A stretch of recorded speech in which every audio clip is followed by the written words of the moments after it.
Welcome to Hamilton for part 2, Lions and Ticats. A couple of weeks after one of the most dramatic, entertaining games of the CFL season so far, when it was Hamilton, 10 points down late, Dwayne, coming back and winning it. Yeah, Bo Levi Mitchell and the Hamilton Tiger Cats seem to have become one of those teams that just finds ways to win, the sign of a good football team. Mitchell, the leading passer in the Canadian Football League, and has a team that's been on fire. Nathan Rourke as well, but it's 6 straight wins for the Hamilton Tiger Cats, looking to make it 7, and starting now, Mark Leggio with the kickoff. The Lions won the toss, they get the ball, and bringing it out there is Seven McGee, gets it up across the 40.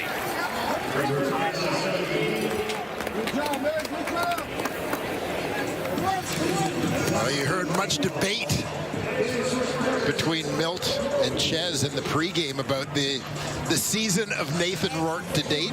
We'll let those two continue to fight it out while Nathan looks to do his thing on the field.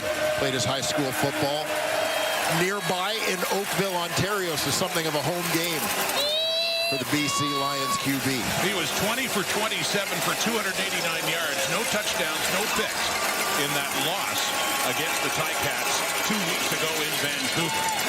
Takes to James Butler, throwing right away for Justin McInnes, who goes up and brings it down. Destin Talbert was right there with him, but a big catch for a first down, BC in the Ticat zone. Yeah, Tiger Cats manned up in coverage, and this is just a situation where Nathan Rourke is taking advantage of the size, as you can see, of Justin McInnes. Catches Talbert with his back turned, puts it up high, where 6'6" Justin McInnes can go get it. He had one of his best games last year when he led the CFL in receiving yards right here in Hamilton. A couple of touchdown passes from Vernon Adams back then. Well, here's a former Ticat, James Butler, who looked like a motivated man. 40 last time they played against the Ticats, his old team, and a couple of touchdowns in the first half. Yeah, terrific job running the football. The offensive line is going to be key if they're going to do that again. The rookie Il Manning out of the University of Hawaii makes his second career start at right guard. 4 Americans starting on that offensive line. Keep an eye on Keon Hatcher, a guy who has been among the top receivers in the Canadian Football League this season. A healthy Keon Hatcher. Been a big boon for the 2025 BC Lions. The Lions took the initiative against Hamilton a couple of weeks ago, and as mentioned, they had a 10-point lead with 3 minutes to go in that game, and that's quickly down to the 35 for Keon Hatcher, third leading receiver in yardage in the Canadian Football League coming into this game. Just a quick hitter there, but good coverage. Allows the Cats to bring Hatcher to the turf immediately. Jamal Peters supplying that. So out comes Sean White, who was 4 for 4 in their last game against Hamilton a couple of weeks ago. 17 for 17 on the year. He has made 30 straight. That's after a season last year where his streak ended at 47, the second longest ever. Got another one going here now, trying to keep it going from the 41 of Hamilton for the opening score of this game. And just a couple of minutes in, Sean White again, 18 for 18 on the year, and a beautiful summer night here in Hamilton. Thursday Night Football on TSN. Today at Hamilton Stadium, the city honored one of its own, NBA superstar Shai Gilgeous-Alexander. He got the key to the city from the mayor, Andrea Horvath, and appreciating his Hamilton roots, the NBA MVP, a champion with OKC, and the finals MVP as well. Yeah, absolutely. The pride of Hamilton, Ontario, pride of Canada, quite frankly. Shai Gilgeous-Alexander capping off a fantastic season. First possession for the Ticats offense, Greg Bell, the ball carrier, and it is Patrice Rene coming in and making that tackle to set up a 2nd and long for Bo Levi Mitchell, the CFL's leading passer, and what a renaissance season he's been having so far. Yeah, and we saw the signs of it in the back half of last year. Obviously, Bo just gaining momentum as he and Scott Milanovic seem to really get on the same page, and that relationship has continued to grow through the first part of this season.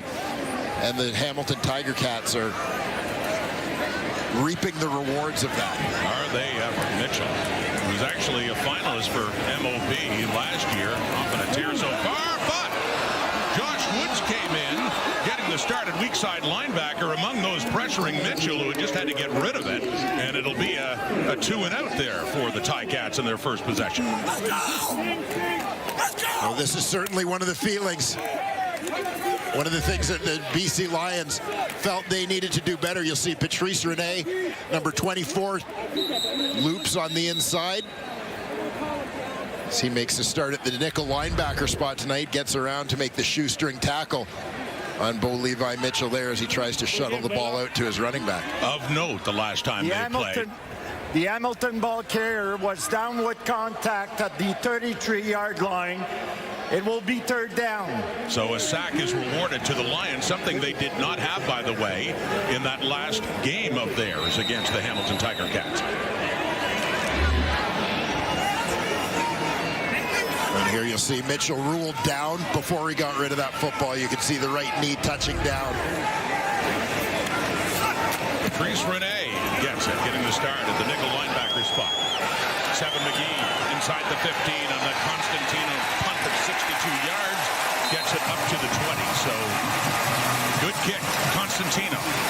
And Nathan Rourke coming back on now 3-3 as a starter in his 6 games. And a look at the difference the last 4 games compared to the first 2 for BC. Yeah, and you're seeing sort of that growth and development. Nathan Rourke injured after that second game, a little bit of time, couple games on the sidelines to have a look at things. And the numbers have been better since. Bear in mind, Nathan Rourke has played his entire career as a BC Lion, but coming into this season, got a new offensive coordinator. That being his head coach, Buck Pierce. So a new system to learn, and seems like he's settling in. And Rourke, here's the whistle blow before they get the play off. Good. Legal procedure. BC number 57. 5-yard penalty. It remains first. That is the right tackle, Chris Schlugger, moving out to the tackle spot after the injury 4 games in to Dejon Allen. Schlugger, a veteran guy who spent some time in Montreal before coming to BC, so some depth on that BC offensive line, but just twitched a little early on that one. Pushes Rourke of the offense back 5 yards and a 1st and 15. Quickly gets rid of it to Stanley Berryhill. He's been one of the stories in that Lions offense in 2025. To take a look at that Hamilton defense they're facing. And on the defensive line, a lot of turnover on D-line over the last 2 years for the Cats, but the fixture is certainly Casey Sales, the leader from his defensive tackle spot. Reggie Stubblefield gets better and better every game. Great free agent signing, kind of an under-the-radar one. The nickel linebacker spot as he was injured basically all of last year. Keep an eye on Deshaun Amos, another shrewd signing for the Ticats. Veteran comes down the highway from Toronto to solidify that field halfback play. 10-yard pickup, Berryhill. Pressure coming on Rourke, and he does get it away, and it's nearly picked off. Jonathan Moxey got a hand up as Rourke was wrapped when he tried to get rid of it. It's a 3rd and 5, and BC's punting unit will come on. And Nathan Rourke under pressure here. A little stunt on the inside from the Tiger Cats. Julian Hauser looping inside to make a play on the quarterback with his legs wrapped up. Obviously, Rourke couldn't get much on the throw. Fortunate to avoid the INT there, Rod. And the leading punter in net average, Carl Meyer, is back to kick this one away. Standing around his 10 for Isaiah Wooden, one of the explosive returners in the Canadian Football League this season so far. Great punt, chases him back inside the 30. Wooden, after a 59-yard punt, a great return, it's still going. Oh, Isaiah Wooden, could he be doing it again? Another return touchdown for this Hamilton standout, his first punt return TD of the year, to go along with 2 and kickoff returns, and the Ticats, just like that, have the lead.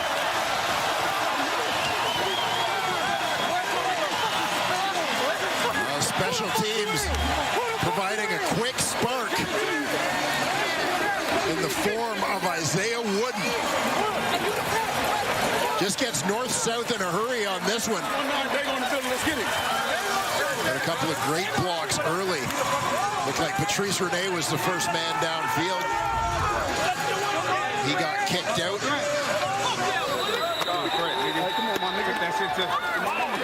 See the wheels of Isaiah Wooden. Who actually spent some time as a BC Lion last fall. Initially, the first CFL team to sign him.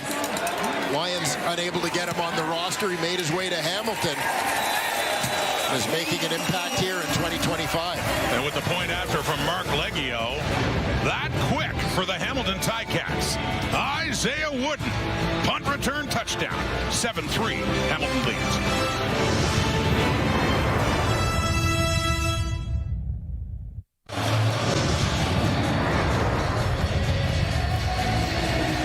Isaiah Wooden has provided the biggest highlight of this game so far.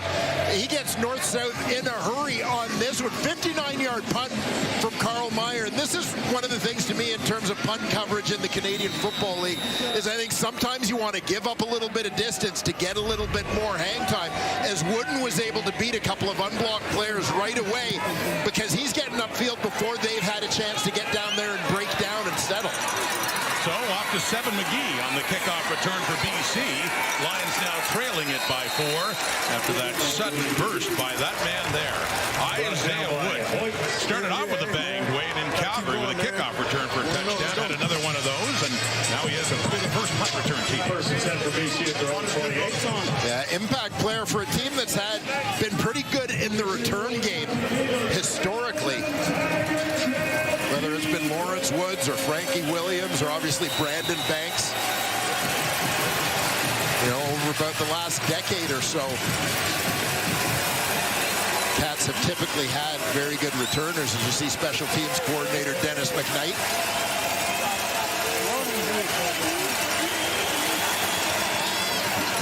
Back to the Lions offense, to James Butler.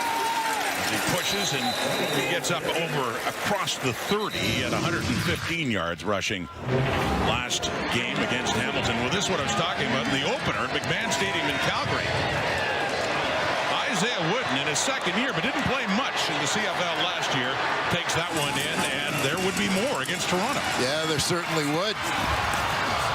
Isaiah Wooden was part of the $1 million giveaway. The $1 million return. Yes, sir.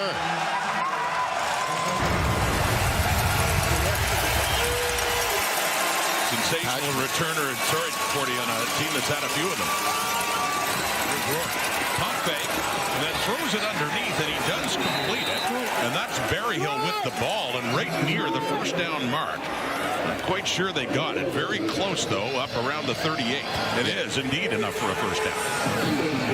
Yeah, with that spot based on his forward progress. Watch for Berryhill just coming across the middle. Zone coverage, find that soft spot. Hole in coverage right in the middle of your screen. He's got just enough to move those sticks.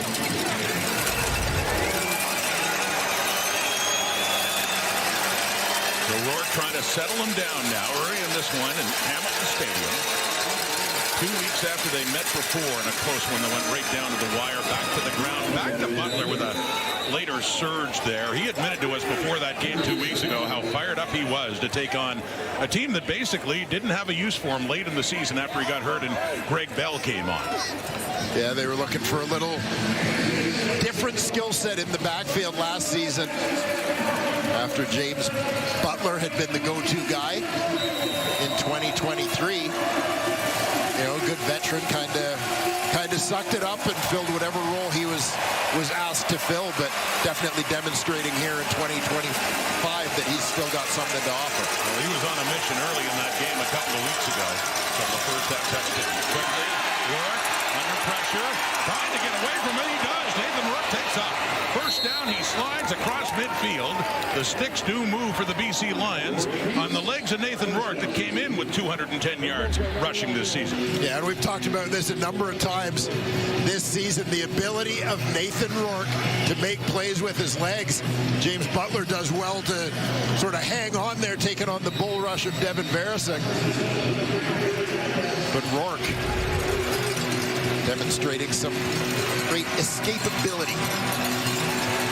As we've seen him do, and there was a lot of heat on him right away by the Ticats defense. The 1st and 10, BC down 4. Past the midway point of the first quarter across midfield is Rourke. Empty backfield. Completes that too. That's off to Butler out of the backfield. And another good pickup for a first down. BC that's down near the 35 of the Ticats. Yeah, it looked like there might have been a little bit of confusion from the Ticats on this one as you see James Butler, the running back, lines up out wide at the top of your screen. Ray Wilborn, the linebacker, looked like he was going to track him out there in man coverage, but realized he couldn't get there before the ball was snapped, so he switches that one off with the corner, Jonathan Moxey.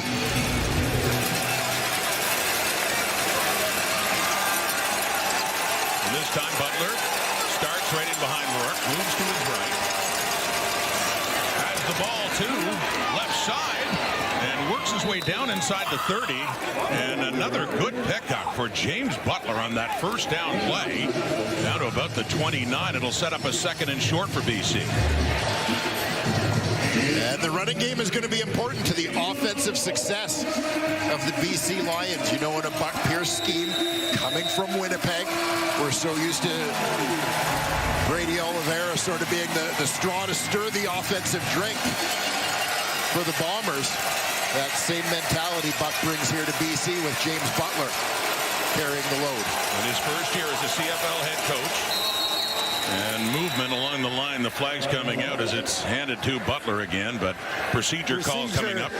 BC, number 64, 5-yard penalty. It remains second down.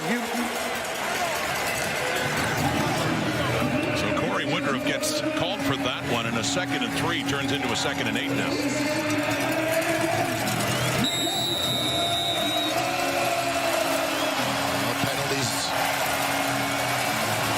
Statistically can be such a drive killer. We'll see if the BC Lions can overcome this little bit of adversity.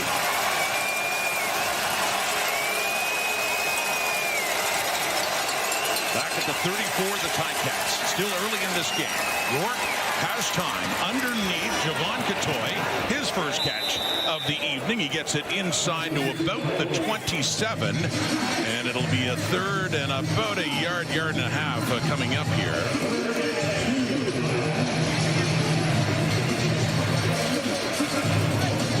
The 5 yards on the penalty proves costly.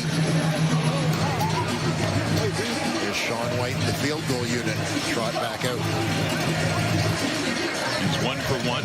Mentioned he's got a 31 field goals made streak going back to last September. Mark Leggio's counterpart tonight hasn't had a field goal try yet. Has 33 straight going back to last year. They are the two perfect kickers in the CFL, and they're meeting tonight, and it's White with the business early. 2 for 2 in the field goal department. Back to Bo Levi Mitchell. And thanks to special teams, his team still has a 1-point lead.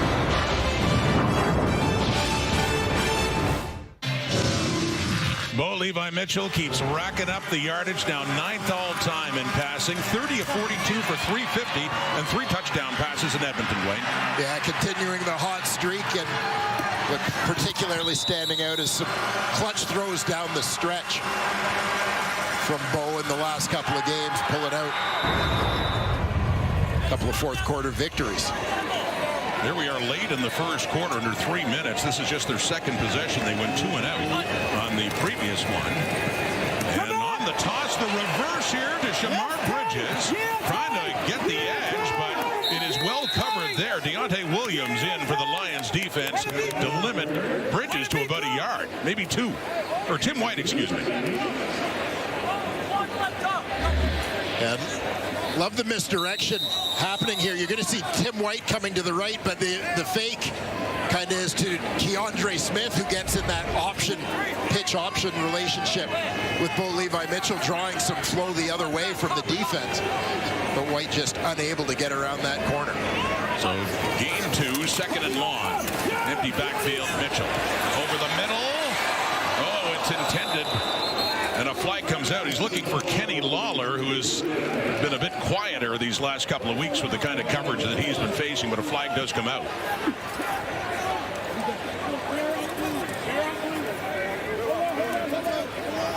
Holding. Hamilton, number 64. That penalty is declined. Third down. So another 2 and out for Mitchell and the Ticats. There's 4 plays on offense, and it's Calderwood Manzi made the move from guard to center this year, who gets called on that one, but it's declined on the incompletion. So Nick Constantino to punt it again, standing at his 27 for Seven McGee alone back there for the return at the BC 15. Good work by the Lions defense so far in this game. And way off to the right. McGee, not much space there after a 55-yard punt as he gets pushed out by Kyler Fisher. Shea Gilgeous-Alexander, honored today in the city of Hamilton. Matthew Shinetti's going to have a chat with him coming up Thursday Night Football on TSN.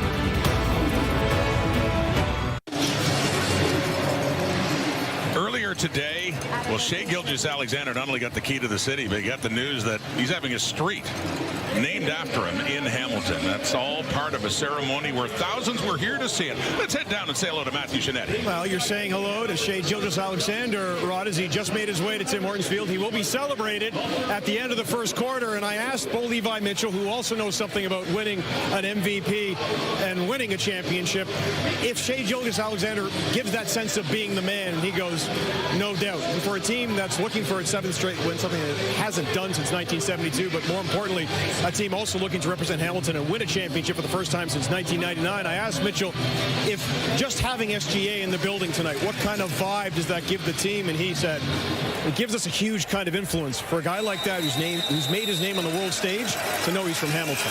Rod? And Matthew all smiles. You can just tell how proud he is, too, to be from Hamilton and on the world stage, really putting this city on the map with everything he did with OKC this year especially. It's Keon Hatcher with the ball, and he gets it up across the BC 30, around the 35 from Nathan Rourke, and a first down for the Lions, trailing by 1. Just a quick hitter there to move the sticks, buying themselves a little bit of room, working their way out of their own. And you'll see the zip Nathan Rourke puts on this ball, just getting it in front of the linebacker. Ray Wilborn there.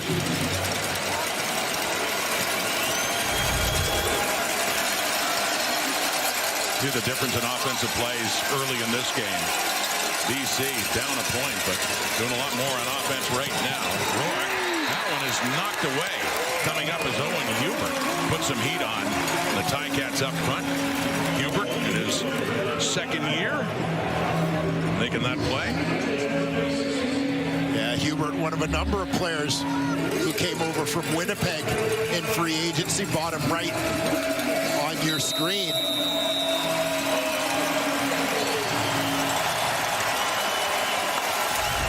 Master product is younger brother Silas out of Queens, the rookie with the Edmonton Elks this season.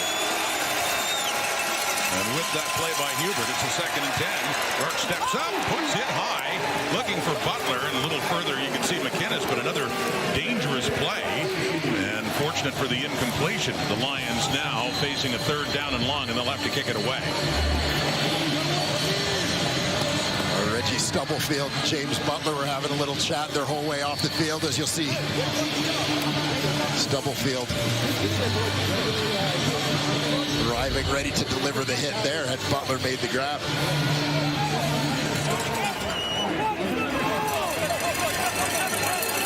So Carl Myers back again. As mentioned, leads the CFL in net punting average, but his last punt was returned for a touchdown by Isaiah Wooden. He's on the move to the left this time, loses the handle on it. Lions have it too inside the Hamilton 40. So Wooden goes from the heroics of the touchdown, and then on that one, lost the handle, and it's Josh Haggerty inserted into that BC lineup who comes up with the fumble recovery.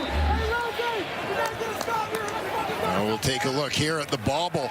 See, that one got into the shoulder pads of Isaiah Wooden. Hard surface, leads to the bounce.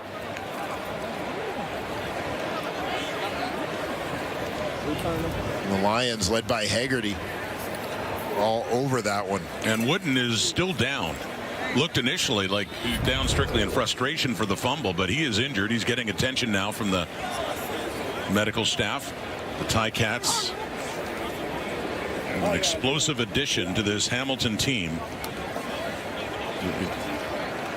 Talked about his second year out of Southern Utah. And you saw them examining the arm and shoulder area of Isaiah Wooden as he kind of launched himself into the pile trying to fight for that football. Working on that right shoulder in a lot of pain, as you can tell, and still down. More staff coming on. And casting a pall in this crowd, the stadium, with all the excitement coming in, including his return during the game. It's BC football. You see Mitchell and Milanovic at the sideline, but right now the focus is on Isaiah Wooden and the attention that he is receiving. With 19 seconds to go until first quarter time. And you were mentioning, Rod, the Hamilton Tiger Cats had just had the 4 offensive plays, 2 2-and-outs offensively, yet a lead in this game because of Isaiah Wooden. So there's no questioning his impact on the Hamilton Tiger Cats and what a loss this would be for them. It's like an upper body injury. Saw the attention that he's getting in the right arm, shoulder area. Cart has come out.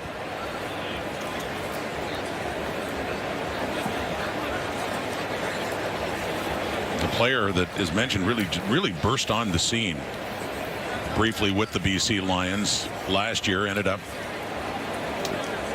just playing at the end of the season for Hamilton last year. This is his first full season, and making a statement right off in week 1 in Calgary with a kickoff return touchdown. Electrifying returner, and gets some applause now as he gets to his feet and will be taken off on a cart. Isaiah Wooden favoring that right arm, coming in for the punt return, and it came out on the turf, and the Lions did recover. And so I suspect, based on the Hamilton Tiger Cats lineup tonight, Tim Whittle seems the most likely to replace Wooden in the return game. So certainly a little more on the plate of a very busy Hamilton Tiger Cat receiver. I mentioned in recent history the great returners the Cats have had. Of course, Brandon Banks, before he became a full-time receiver back in 2018, and really a generational talent in that department. And Tyreek McAllister a couple of years ago before he went off to the NFL, and Lawrence Woods for a while as well. Woods injured now, and Isaiah Wooden injured and taken off in a cart, as the Ticats will have to adjust in that very significant department. Even with the difference in offensive plays, Hamilton leads because, as you talked about, 40, that big return by Wooden. BC ball, though, after the fumble, and the Haggerty recovery inside the Hamilton 40. Last play, first quarter. And Rourke has time over the middle and in behind Stanley Berryhill. Jonathan Moxey was right there with him. It falls incomplete. It'll be a 2nd and 10 coming up. But BC already in range of, at the very least, a Sean White field goal. But they do have 2nd down coming up and looking for their first lead of the game. And we talked about it before. Stay tuned for a very special guest coming up here on a memorable day and evening here at Hamilton Stadium. Jam going down. Welcome to the Space Jam.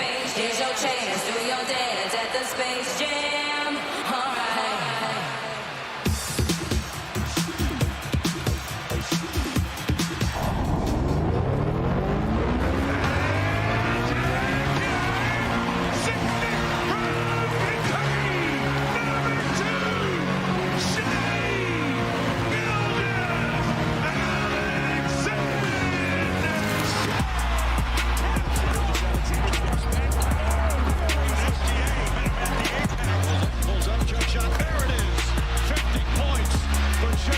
Gilgeous Alexander.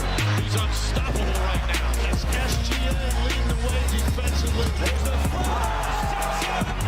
He just has every single move. Yes. And then he has a counter. Stops, goes right back to work. Loses him. Got inside, then scoops it up and spins it in. SGA once again. Little hesitation. The left hand. What a move by SGA. What's the goal in this guy? Look at this. SGA drills the step back three. He is just by 1,000 cuts. He's a 3-level scorer. The toughest cover in the league right now. He's one of the best damn mid-range jump shooters in the history of the game. Leading scorer in the association, top 5 in steals. He just continues his brilliance. That is why he's the MVP. Hamilton, tonight we are proud to welcome home one of our own. He began his basketball journey on the Hamilton Mountain, first at St. Thomas More Secondary School, then at Sir Allan McNabb. He spent his countless hours honing his skills on the local courts across the city. He's walked the same streets, faced the same challenges, carried with him the same unshakable spirit that defines this community. He's taken that Hamilton heart to the world stage and become a global icon, an NBA All-Star, a champion, and our MVP, a national treasure, and without question, the best basketball player on the planet. Tiger Town, get on your feet, wave those rally towels, let's break the thunder and make some noise for the pride of Hamilton, Shai Gilgeous-Alexander!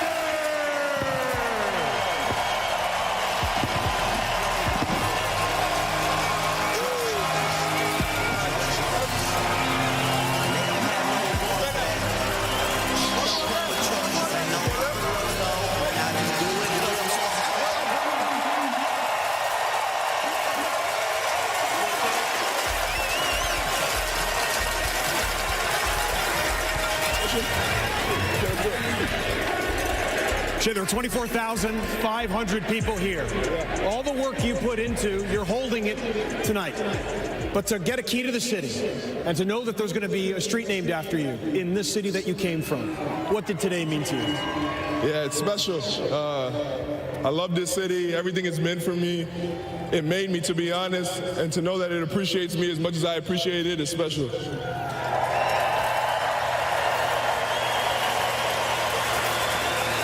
You are at the top of the mountain in the NBA and in professional sports. What does your play and who you are say to the world about the city you come from? What are you showing the world about Hamilton? You can do anything you want to do, and especially when you're from Hamilton, you get a little extra chip on your shoulder. When you're from Hamilton, you get superpowers. Thank you for this. Congratulations. You're welcome. Thank you. Thank you, Hamilton. I love you guys.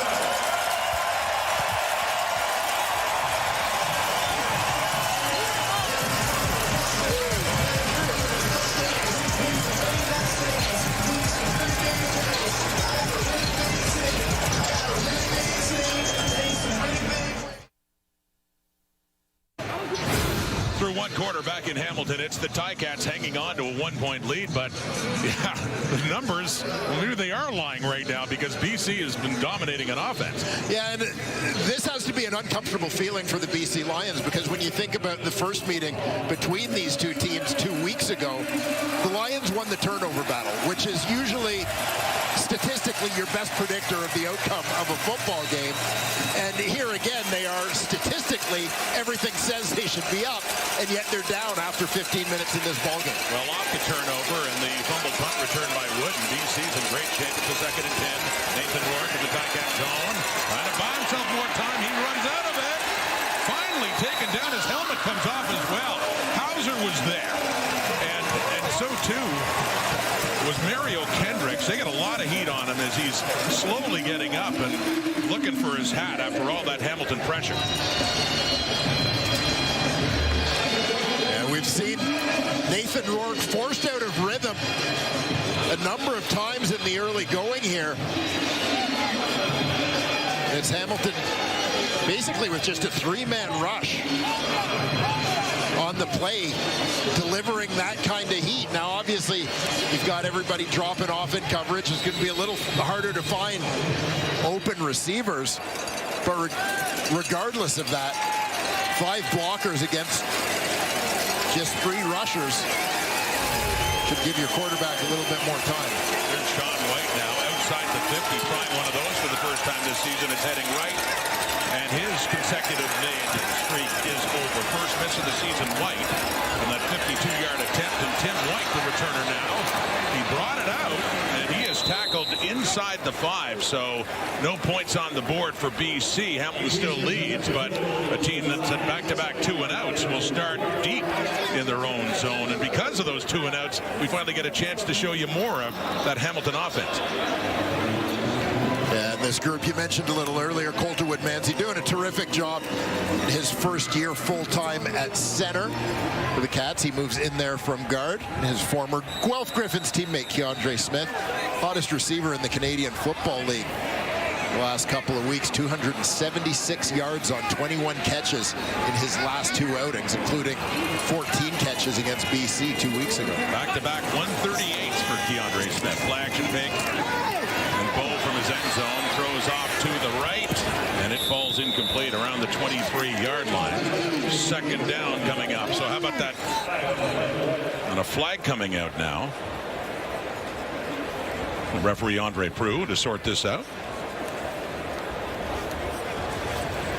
Illegal contact on receiver. BC number 1, 10-yard penalty. First down.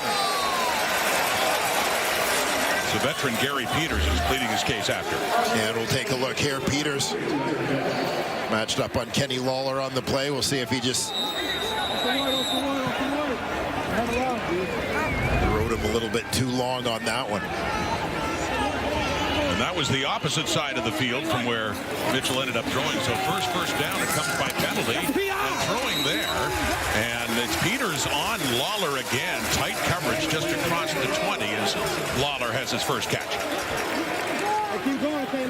And we'll take a quick look at the BC Lions defense. Dwayne Hendricks with the Cats last season, making the move after being released by Hamilton, coming to BC Lions. Josh Woods makes his first start of the season at the weak side linebacker spot. Ben Plottick awaiting the birth of a child. And we see Gary Peters, see him matching up a little bit tonight against Kenny Lawler. And congratulations to Ben Haddock, 40, and his wife Kaylin. She gave birth to their second child. So child has been born. JJ Haddock. Not saying it happened in the span of time since she said she's waiting. The Haddock family have JJ now as well, the second child. So he stayed back in Vancouver, as you talked about, with Woods getting the start. Weak side linebacker. Third down and a couple of yards away still for Mitchell as the punting unit heads on for Hamilton. Well, a pretty good stop for the BC Lions. Maybe giving themselves an opportunity to get some points on the board despite the missed field goal. Pinning the Cats deep with that stop. We'll see what Seven McGee can do in the return game to contribute to that. That's another aspect of the game that BC's trying to get going. The returns at the 40. McGee and Brian Cole, after a 49-yard punt, takes him out of bounds. Little extracurriculars for a moment. Flag coming out. And a beautiful night in Hamilton. Thursday night football. More twists, more turns, more challenges. Don't miss an all-new The Amazing Race Canada. That is Tuesdays on CTV. Stream the next day on Crave. Well, Seven McGee just had a punt return, and he took a penalty for unnecessary roughness on it here, 40. And we'll see. Didn't like the way he was taken down hard. Headbutt there to Hamilton linebacker Brian Cole. Draws the flag. Pushes him back to their own 30 for Nathan Rourke to start. They're down by 1. Second quarter, handing off James Butler. He finds some room and backpedaling, trying to keep his feet. So there's another good pickup on the ground on first down of about 8.5 yards, we'll call it, second and short. Yeah, and James Butler starting off deep in the backfield here. Watch him bend this one back. Starts to the right, sees a gap, all the way back outside the tackle.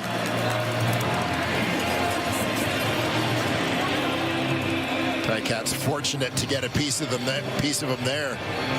Devin Varasek, the rookie middle linebacker, making the play.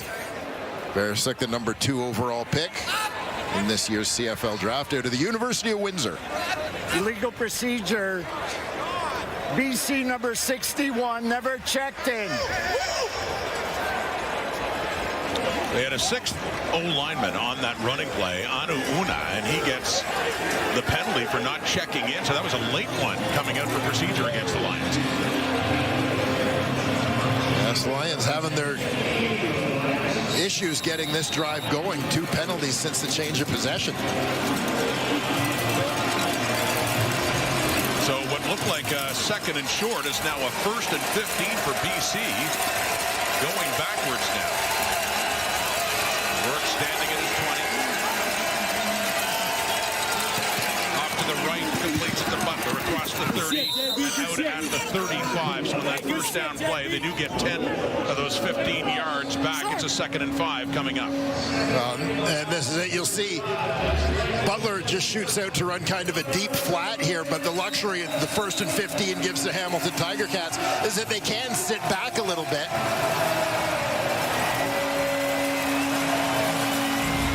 Allow Butler to make that play, but still be in just a 2nd and medium situation. And it's Terrell Broxton, their all-star left tackle, who's now in need of some attention. They take a break in behind the line of scrimmage. Said that they had issues with injuries. A lot of teams have, of course, an offensive line, but they brought in the big free agent from Toronto, Dejon Allen, who was injured 3 weeks into the season, and now their other tackle, their left tackle, Terrell Broxton, getting tended to. Back in a moment here in Hamilton. Hey, no one's topping Shea Gilgeous-Alexander, but these 3 all played for the Tiger Cats. They had some basketball skills as well. Yeah, definitely back in their high school days. Now, people will, of course, connect the name Nurse to the world of basketball. Richard, I'm going to give Richard a hard time and say he's the worst athlete in his family. Played professional football, but here we get a look at one of the guys on that list, Lee Knight, honored as an alumni of distinction here tonight. I don't know if I have ever seen Lee Knight without a big grin on his face, by the way. Yeah. One of the good CFL career in the 80s and 90s with the Ticats. Peter Gaptopoulos, too. Remember the Penn State and later with Hamilton, coming home, playing for the Ticats, too, a linebacker. That's Jonathan Moxey there on Keon Hatcher. On that 2nd down play, it's incomplete. We get a 3rd down, and BC's punting unit to come on. And we'll take another look here as Keon Hatcher goes down to get this one. Just didn't squeeze that one on his way to the turf. So with the injury to Isaiah Wooden, who was a touchdown in this game earlier on a punt return, Tim White takes over those duties. Is joining us. Wooden left the field on a cart after a 2nd punt return try that turned into a fumble. So Carl Meyer is back in his 20. And White is the lone one back. Does have some return experience on this Ticats team. Chased inside the 25. And he finds some room to the left. Tim White cuts it back up. And a good return for White, his first of this game, as he gets it across the Hamilton 45. And we'll see what the offense can do now with that better field position. And Tim White finding a little more room to roam on this one than he did on the missed field goal earlier. Gets that coverage team pursuing him to the sidelines and sticks a foot in the ground to take it vertical. In his 5th year out of Arizona State, Tim White, all with Hamilton at the 47th, 1st down. And Mitchell steps up, takes off, and he slides after he gets it across the 50. Another good gain by Bo on the ground. Doesn't run a lot. 9 rushes for 57 yards coming into this game. Doing a nice job there as a quarterback in the Canadian Football League. Got to be able to use your legs a little bit. You don't necessarily have to be the fastest or most elusive guy on the field, but Obviously an opportunity like that to get positive yards rather than risking a sack. Marked him back a bit at the 50, the way the slide went. So throwing now, Brendan O'Leary. Orange stays up midfield and turns it into a third and shorter. Still a yard or two shy. O'Leary Orange. First to get robbed by Robert Carter 2 weeks ago, and then he had a big touchdown that got them close in their comeback victory. Yeah, good balance by O'Leary Orange here as you'll see him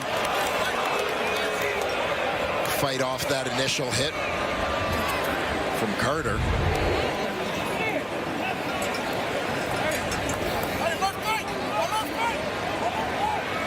Started his career with the Winnipeg Blue Bombers and still 2 yards shy. So Constantino is in to kick it away as another drive stalls for Mitchell and the Ticats. Stanley Berryhill rushing off. Extra man on the field with a slide. Safe at second is Berryhill. He gets to the sideline. Just barely, or they would have been flagged for that. Seven McGee back at the 10. 45-yard punt. And a flag does come out as McGee gets it up to the 20. Too many men on the field. Well, Stanley Berryhill's doing everything in his power to make sure it's not. He's safe.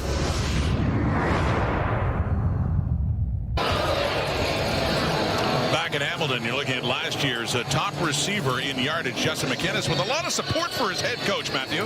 You know, Rob, this week when we were talking to Buck Pierce, he talked about that habit of winning, especially looking back 2 weeks ago to the 10-point lead that they blew against the Ticats inside the last 4 minutes. And maybe he wasn't expecting to see the kind of buy-in that he got from Justin McInnis, who came to Hamilton yesterday wearing a retro Buck Pierce jersey from about 10, 11, 12 years ago. Now, there is a story behind this. McInnis has been wanting to wear that jersey for a while. Got a couple of BC Lions super fans to lend him the jersey, and he said, I'm buying in. That's our coach, and I'm rolling with him. But the one thing I did ask Buck Pierce when he saw that jersey, and he said it with the man who knows what retro jersey means, he said, when I see that, I feel old. Rob? Older, Matthew, older. It's all relative. It was 20 years ago. He broke in the league as a quarterback when their QB room had Dave Dickinson and Casey Prentice. They'd just gone to the Grey Cup and lost to the Argos. And that's how he's introduced later. Jarius Jackson, a teammate. I mean, good QB room for Buck Pierce to learn about. Yeah, well, I mean, historically, Wally Buono teams had some pretty good quarterback rooms, and the BC teams of that era. Obviously, no exception. Those teams yielded a lot of pretty good coaches, too, when you think about it. Yes, sir. And here's Rourke. Quarterback for the Lions, and the first catch for Aiden Eberhardt. Another one who's had more of a breakout season and a big first catch of this night for a first down to buy the Lions some space. Yeah, I think the choice for Aiden Eberhardt on this one was catch the ball or have a hole drilled through your pads. Does a good job catching the hard toss in his hands, making a couple people miss to move those sticks. Great effort. That pickup gets it out to the 32 now. 21-yard gain. BC Lions have certainly had the ball a lot more than Hamilton has in this one. Still trail. 7-6, second quarter. Low-scoring game. Rourke facing more heat. He gets away. He wanted to chuck it deep by the looks of things, but his feet slipped. And he had no chance to plant and get rid of that football, so instead he slides down, and it's a second down and long coming up. And you'll see Rourke once again. You've got 7 offensive linemen out there. You're in a max protect situation. Devin Veresuk not fooled by any play action there. He's the first guy to get outside. Can't quite get to Rourke. But watch as he tries to set his feet to throw. Got the skates on there. Down he goes. Veresuk gets the sack on that one. Second sack for Hamilton in this game tonight. Veresuk is first of the season. So they run a draw to Butler on that second and long. He gets it up across the 35, and that is still well shy. Third down coming up now with just over 5 minutes to go until halftime.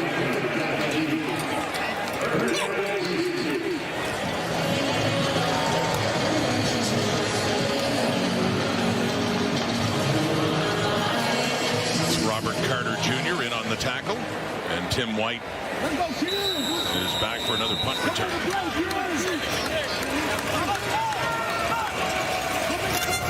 From Carl Meyer, native of South Africa. White, barely any room at the sideline after a punt of 54, and a brilliant one there by Meyer. As White does what he can with it. But you mentioned Robert Carter, 40. How about this one? 2 weeks ago, Bo Levi Mitchell, and he done something like this in college too. Yeah, I mean, and that one's not just a great athletic play and a phenomenal catch. That's a fantastic football play for him to get in there and make this one. This time, ball's a little off the mark, but terrific elevation to go get it. That was the one at Robert Morris University, which he says was better than the one he did 2 weeks ago because his other hand was broken. Yeah. He couldn't use it. If I tried to use it as well, I would have dropped the ball. It was just that right hand or nothing, and he came down with it. But brilliant interceptions, 2 of them that have gone viral. Here's Giovanni Robinson. There's his first taste of the action in this game. And what inspired him? Well, you may not be surprised. He was a New York Giants fan. He was 11 years old when this happened. Eli Manning, Odell Beckham Jr. Flags all around. It didn't matter. The PI didn't matter. The Giants didn't need it. Every time I see that play, too, I can see how Carter would be inspired by that. Yeah, and quite literally his favorite player at the time. So that meant a lot to Robert Carter Jr. to see that play, but then to sort of go viral himself and be compared to OBJ. Who was a receiver, by the way, Carter was saying. Yeah. Started out in the game as a receiver. Yeah, even played both ways a little bit as recently as his senior year in college. So he had that one we showed you in college when Robert Morris, his university in Pittsburgh, took on Delaware State. That went viral, making top 10s everywhere. And then he went viral again. He was stunned by all the reaction he got again. He comes to Canada to play and does that 2 weeks ago. And, you know, immediately we all thought of that highlight, that amazing one that he had in college. Could he ever do something close to that again? He certainly did. Play of the year so far. Robert Carter, 22 years of age. It's a 2nd and 1. Hamilton at the 35. Jake Dolegala, who had a touchdown last week against the Lions, his old team in short yardage, has the first down. Well, now, Rod, you mentioned he was inspired by Odell Beckham Jr. Oh, jeez, no. You know, I think that a lot of young athletes, including Robert Carter Jr., may have had some other inspiration. Oh, you guys. Yeah. The immaculate reception. It was. You know, I think, do I get style points with the shirt not tucked Well, you in? definitely get style points for the fashion at the tail end of that one, yes. Yeah. Thank you. Thanks to our producer, John Hines, for that, reliving that memory. That was Paul Lapalisse, who's back in a previous, before he went back to the Bombers, and Lapo was wanting to demonstrate, you know, one-handed catches. We had Schultze there, we had Milt there, and I'm actually surprised that Lapo didn't try to sign you after that. Thank you. I tried to have that little highlight burned. Unlike Robert Carter Jr.'s 7-6 late. Okay, coming up at the halftime, we're going to try to get rid of Stripes here, who has been all over us on camera these days. And Milt's going to tell you how he thinks this low-scoring game is actually a positive for the Hamilton Tiger Cats. And Stripes, you're not allowed to talk. I think he said something about a ring. He would like to...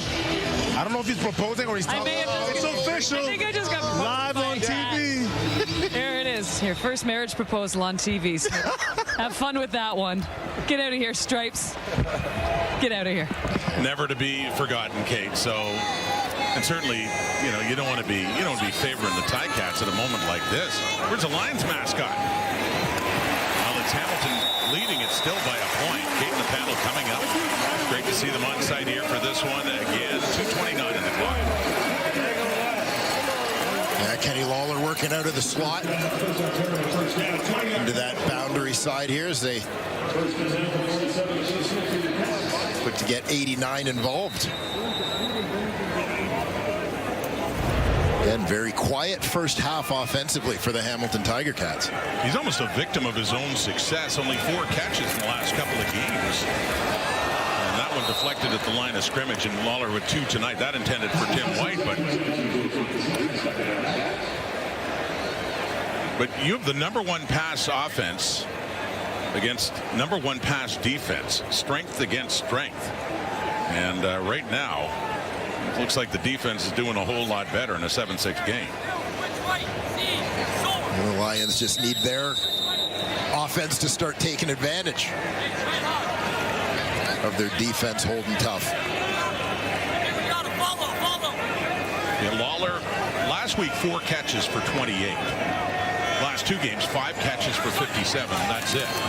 He's still right up there for 700 yards on the season. There's Keandre Smith, who really has taken the ball literally and run with it.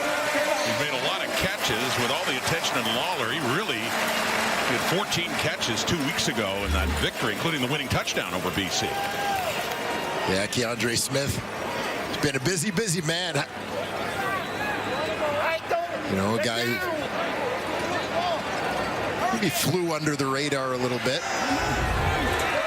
His tremendous 2022 draft class of receivers. Well, that's how it worked a couple of weeks ago in that winning drive. You want to worry about Kenny Lawler. Understandably, we got Keandre Smith, we got Tim White, and you talked about the yardage. 138 yards receiving for Keandre Smith 2 weeks ago, and again last week. 276, 3 touchdowns in those 2 games. 1st and 10. And it's off to Keandre Smith inside the 35 with Williams taking him down for a short gain for Hamilton. Well, Keandre Smith has put himself in pretty good company with his recent performance. There you see his 14 catches in that July 27th game against BC, the 3rd most in Hamilton Tiger Cat history, behind greats Arlen Bruce III and Andy Fantuz. Great names from the past to wear the black and gold of the Tiger Cats. Yeah, Keandre Smith, last couple of weeks especially.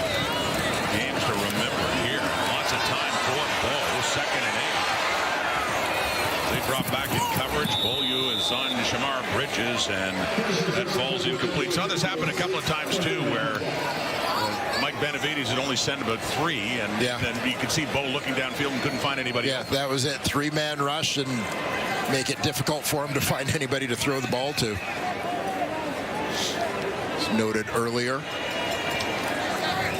Bo, a guy who can run and take what he's given, but not necessarily a guy who's going to kill you with his legs. So when he needs that 8 or 9 yards to get the first down, you'll take your chances.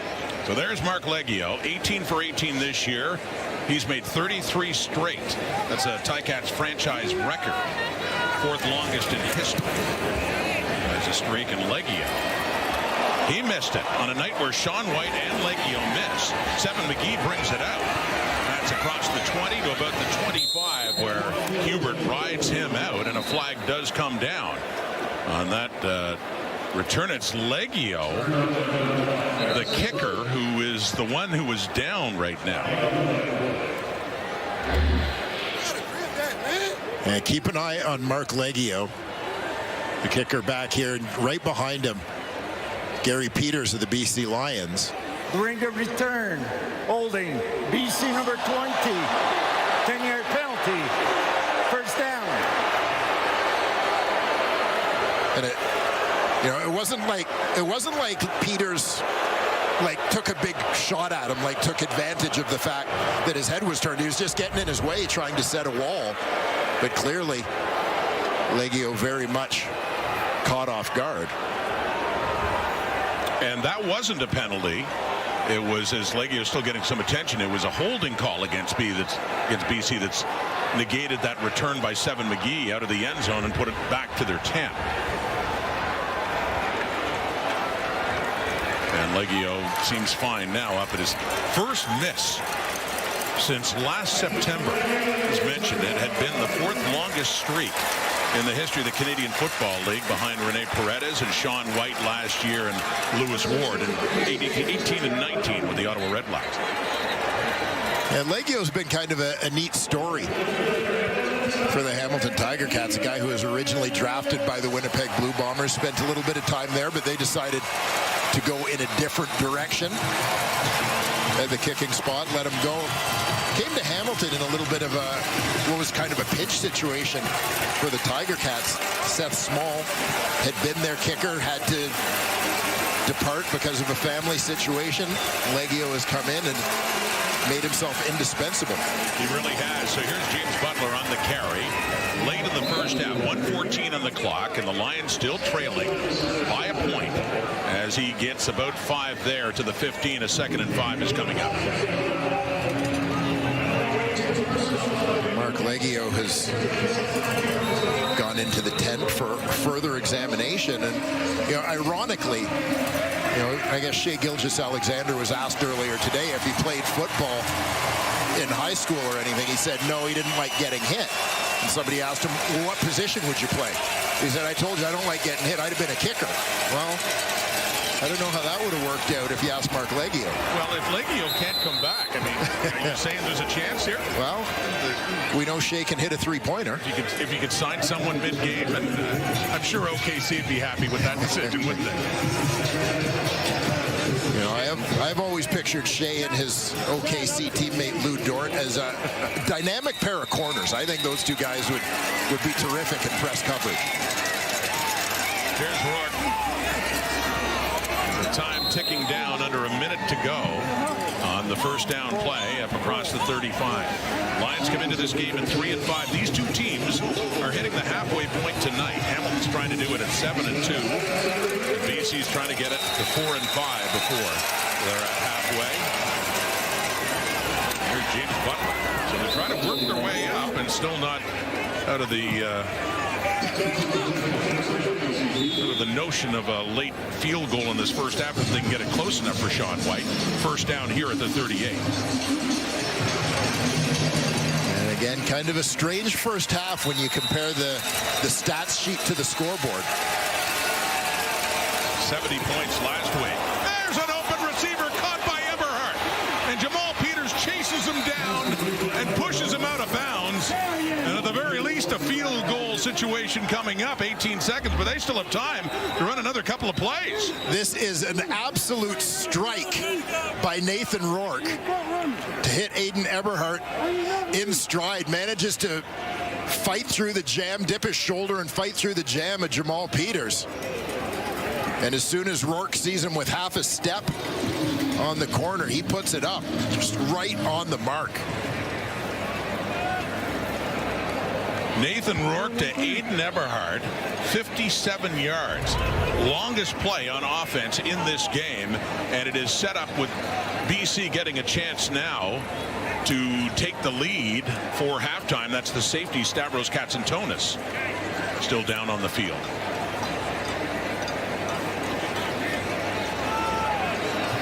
So what will the score be at the half? We can tell you who's here to talk about it. Kate and Enoch and Milton and Ches. Always great to have the panel on site. And after that proposal by Stripes, I think Kate and Stripes make a lovely couple. Well, I really do. What? And how will it affect her bias coming up here talking about this game? Well, it's hard to say. You can't see it because of the desk. Kate is actually wearing tiger striped shoes tonight, and I think that may have contributed to the attraction from Stripes. Okay, we're looking for the video evidence and being obscured there by Enoch, so no, she says no. But she's not as anxious to become Mr. Stripes as we are to see it. Hey, 0, 1, 3, let's fucking go! You look at the difference in yardage, 40, and yet Hamilton's still hanging on to a lead. Maybe not for much longer, but there were. I remember what Milt was calling for 70 points 2 weeks ago, and lo and behold, he got his 70 at 37-33. He's calling for 67 points scored in this one. So these two teams have got some work to do on offense. What did he call himself before the game? The great Miltradamus? Miltradamus. So Miltradamus, it's not over yet. Not even halftime, and there could be more points on the board coming up now. 13 in total. 7-6, but here comes Rourke. To the right, caught inside the 10. Javon Katoy pushing. Touchdown BC. Just did not give up with Ticat defenders all over him. Big Javon Katoy powers his way into the end zone and puts BC into the lead. Well, Javon Catoy. Hey, this guy to me is the unicorn in the Canadian Football League. Such a big, strong guy, but runs like a slot. But just powering through a crowd of Tiger Cat defenders to make his way into the end zone. Javon Catoy, 6th year out of the Langley Juniors, with his 3rd touchdown of the season to cap off a 6-play, 100-yard drive, and set up really big time with a 57-yard strike to Eberhardt that got them down closer. And so, it had been a lead for a long time by a Ticat team that hasn't done much on offense. With the point after, though, 11 seconds on the clock, it is now a 6-point lead for BC at 13-7. And we'll get a look here. Lions do a nice job getting it blocked up. Quick hitter. Javon Catoy does the rest. Little BYOB. Be your own blocker. Fighting his way to the end zone. Party in the end zone. Bring your own ball. He made sure he got there on time. With a little bit to spare, Nathan Rourke with a touchdown pass against Hamilton, something he did not have in that loss a couple of weeks ago, even though they put up 33 points. A little silly. And the Lions do have the lead. Was the moon looking down? All night. All night. And the colors of the moon a little more towards the Lions right now. Towards the Ticats. Javon Catoy, one of the gems in this league to come from the Canadian Junior Football League. I'm telling you, there's some stones left unturned, in my opinion, in terms of scouting the CJFL.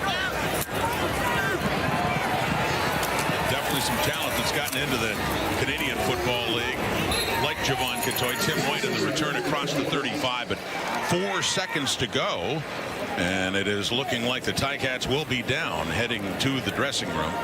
They do remember a couple of weeks ago in BC Place when they were down 10 with just a couple of minutes to go and managed to rally for a victory there, and were down trailing Edmonton late last week, and Bo Levi Mitchell led them back.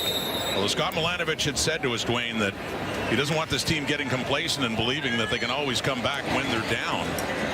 It's good to have that faith. It's good to know they can do it, but would like a little bit more before they get to the 4th quarter. Yeah, absolutely. So as it stands, they just take a knee, and it's halftime here at Hamilton Stadium on a day that they have honored basketball legend Hamiltonian Shea Gilgeous-Alexander. Just one touchdown per team for Hamilton. It was Isaiah Wooden on a punt return, and this one, Nathan Rourke to Javon Catoy. Yeah, Catoy just sits it down. Nice protection. Finds his way into the end zone and has now found his way to our Matthew Shinetti. Javon, how much do you think that last drive not only helps the offense, but particularly Nathan, given the kind of pressure the Ticats defensive line was putting him under in that first half? Yeah, man, it gives us a lot of confidence. You know, all week, Coach has been telling us we got to finish drives. We got to finish with 7, not 3. So I just have to make sure I'm doing my job. If I catch the ball, just making something happen. In terms of finish, how critical is this next half for this team's growth, given what happened 2 weeks ago? Exactly. Like I just mentioned, we got to finish, right? So we got to make sure it's not just on offense, it's on defense, it's on special teams. We got to make sure we got to pick it up. Too many mistakes, too many flags. We just got to make sure we're doing our 112. Appreciate this. Thank you. Yeah, shout out to World Vision, man. If anyone's watching right now, every touchdown I score, every touchdown the BC Lions score, we donate money to World Vision. Right now, the Hamilton Tiger Cats and the BC Lions are partners of World Vision, so please check it out, please. Wonderful, thank you. Halftime in Hamilton. Now, the Lions do have the 6-point lead, but it's more lopsided when you look at the numbers and the difference in production by the offenses right now. Bo Levi Mitchell and the Cats still trying to get it going. Maybe a little more pressure on the Hamilton defense with middle linebacker Devin Verisek standing by with Matthew. Devin, I imagine not the ideal way that you want to go back into the locker room, but what was the kind of discussions you were having before coming in? I mean, we've been in this position a couple times before, down at half. We've always been in close games. We just got to find ways to come up on top in the second half and win. What kind of lessons do you, though, take from 2 weeks ago? I know Scott Milanovich doesn't want you to keep relying on late-game heroics, but this team, it seems, late on, can make a play. Last week, they really leaned on the run, so that was kind of an emphasis this week. They had 150 on us the first time, so we just came out here, want to stop the run. That's what we intend to keep doing. Appreciate it. Good luck. Thank you. Great rookie, and Hamilton's getting the ball. They'd normally be leaning on Isaiah Wooden, their star returner, has a touchdown in this game, but you can see he's not coming back. Looks like his right arm is in a sling. He was injured back in the first quarter of that game.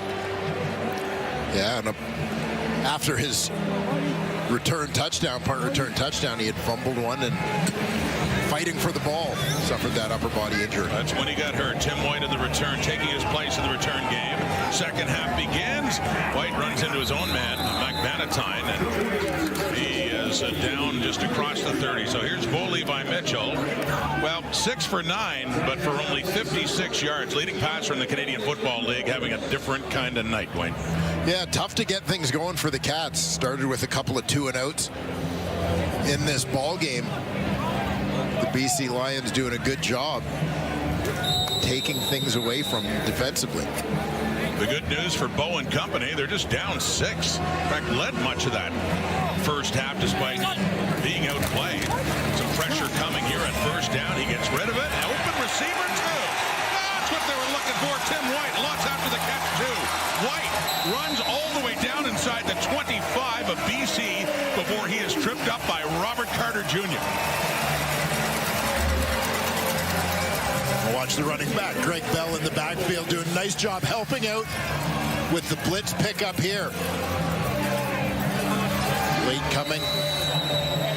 Patrice Rene tracks him, steps up, meets him in the hole, allowing Bo Mitchell time to make that delivery to Tim White. And on one play, have almost matched their entire yardage of offense in the first half. That was 54. They had 56 in the first. Throwing again. Oh, man! Touchdown! Just like that. 2 plays later, Giovanni Robinson comes up with it. And that was quick. And now they're a point after from retaking the lead. Well, Giovanni Robinson, the big tight end, into the ball game, taking advantage of that size. This is where Bo Levi Mitchell was going all the way. On this one, the Hamilton Tiger Cats apparently sending the message that they're not going to wait until the fourth quarter tonight. And the punter, Nick Constantino, is now the kicker with Bo Levi Mitchell. Appears to be the holder. And that's after Mark Leggio got injured in the first half. Another look at the Robinson touchdown after just 2 plays on that drive. Here's Constantino. It is put down. And the Aussie, as they say on the team, has their punter, the left footer, gets that one through. And it gives them the lead again after the product of Barrie University. By the way, great basketball player in his day. Big touchdown, first of the season for Robinson. Hamilton leads.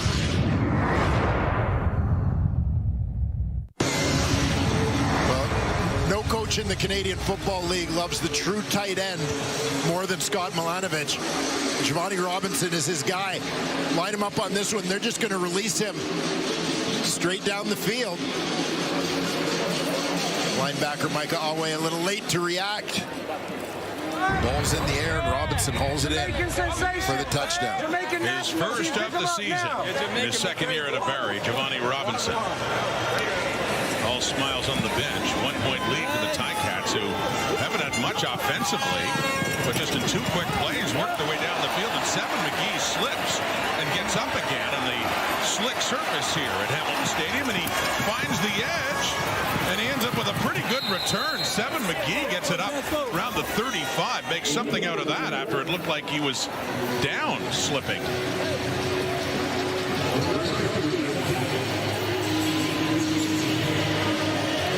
Levi Mitchell with the touchdown pass. You see his numbers for that drive exceeding by 20 his passing numbers for the entire first half of this ballgame. Well, that catch and run by Tim White, the first of the 2-play drive, went for 54, and then the touchdown pass to Robinson. So Scott Milanovich, Matthew talking about it. They don't want to wait until the final couple of minutes for some heroics here. They do have their lead back here in the third quarter, and now it's up to Nathan Rourke, who puts it high on Keon Hatcher, and that one falls incomplete, second down. Yeah, you can see from the reaction right away, Nathan Rourke like to have that one back, just put it in a very awkward spot for Keon Hatcher to try and make a play on it. Rourke with 206 yards passing and a touchdown late in that first half to give BC the lead at that point. 13-19 now. Hatcher 2 catches for 20. We missed there. Over the middle, it is caught, and that one is up right around the first down marker. It looks like it will indeed be a first. It is for Hatcher and the Lions on his third catch of the night. And again, you'll see Hatcher just recognizing coverage here, finding a soft spot. Sits it down. Moves the sticks. Hatcher coming into this night, week 10, third in receiving yards behind Kenny Lawler, and the leader with the Argos, Demonte Coates. They play Saturday against Ottawa. Some pressure with time. Deep, Eberhard catches it down at the 20, his second, and another big one for Aiden Eberhard, who had the catch that helped set up their late first half touchdown, and the Lions strike back quickly deep in the Ticat zone. Yeah, Eberhard with a couple of big plays. You'll see the safety, Mac Bannatyne, the rookie from the University of Alberta in the game. Remember, Stavros Katsantonis shaken up in the first half. And they're on the move again. They run tempo, and they complete that one. That's Justin McInnes, another first down. First and goal coming up on that catch by McInnes to get it inside the 5.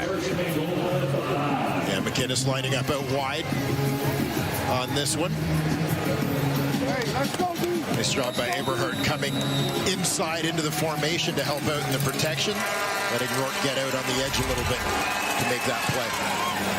James Butler into the end zone, and a touchdown again against his old team. That's his third in 2 games against the Ticats. Called this home for the previous 2 seasons, and that one, talk about working quickly. You got a 2-play drive by Mitchell and the Cats. Right back comes Rourke and the Lions with a touchdown for James Butler. Yeah, great response from the BC Lions. Not letting the Cats maintain momentum in any way, shape, or form. James Butler finishes it off, goes in standing up on this one. That's 5 plays, 75 yards, and 221. Butler. Yeah, we know already how good that feels to get a touchdown against your old club. We saw it when he was with Hamilton taking on BC, and then the other way around a couple of weeks ago, and then tonight. Where had all that offense gone? Last 2 possessions, 1 each. They quickly get into the end zone. We got a 20-14 BC lead. Third quarter in Hamilton.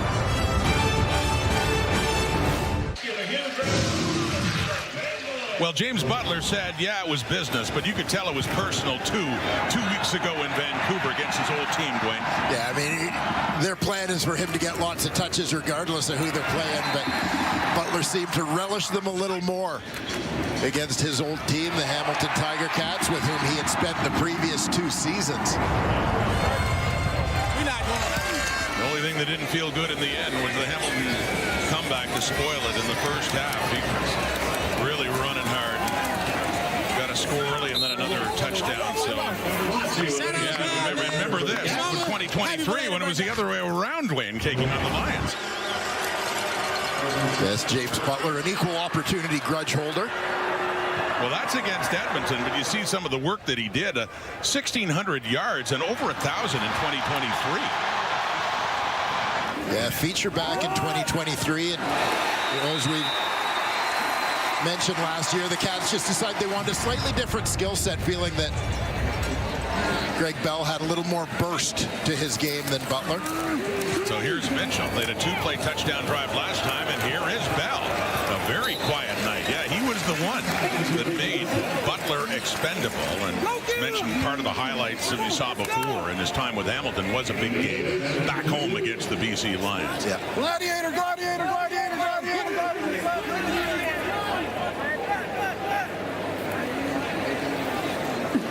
Oh, both teams changing up the personnel packages here for short yardage situation, 2nd and 2.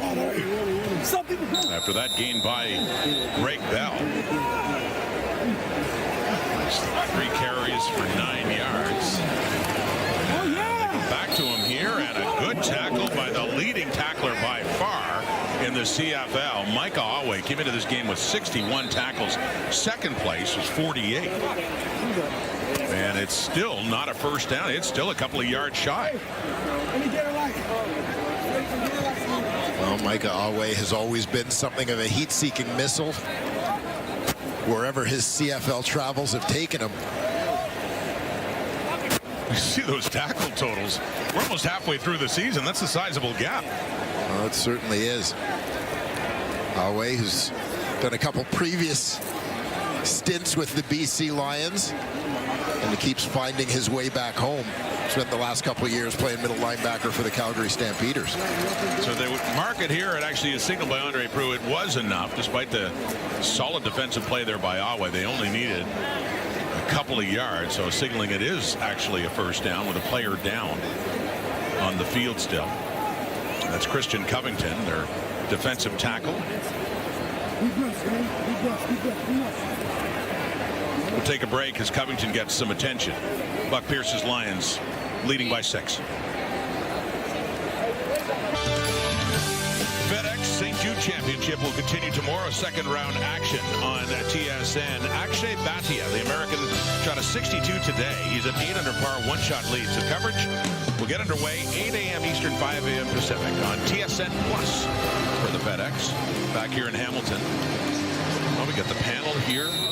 Caden Company, Rod Smith, Wayne Ford, Matthew Shinetti here as well to watch the second meeting between the Lions and the Ticats. 2 weeks ago, Hamilton rallied, came back from 10 down in the final couple of minutes to win it. Right now, it's a 20-14 BC lead. Hamilton football getting close to midfield. Push from Matthew Betts, but Mitchell gets it away. Oh, Kenny Lawler! Not again! Not again! As only Kenny Lawler can do, it seems. Twisting around, bringing it down. He's had a quiet couple of weeks, but a very loud play there, Dwayne. Absolutely.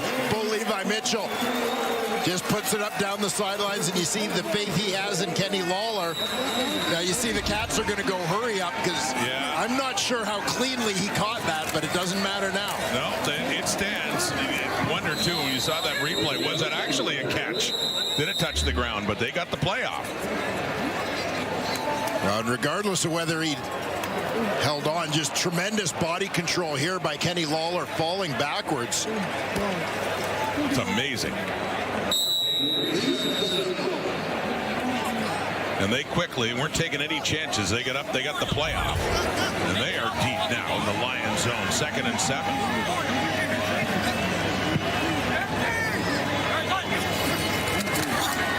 Mitchell again coming across.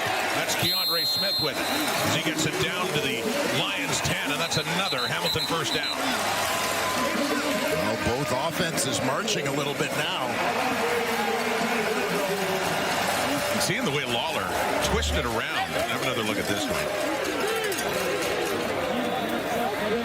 Keandre Smith kind of the trailing receiver on this one. Lets the guys in front clear before he cuts underneath. Buffalo Stone, Julie Ruffle. Skinny Buffalo Stone, Julie Ruffle.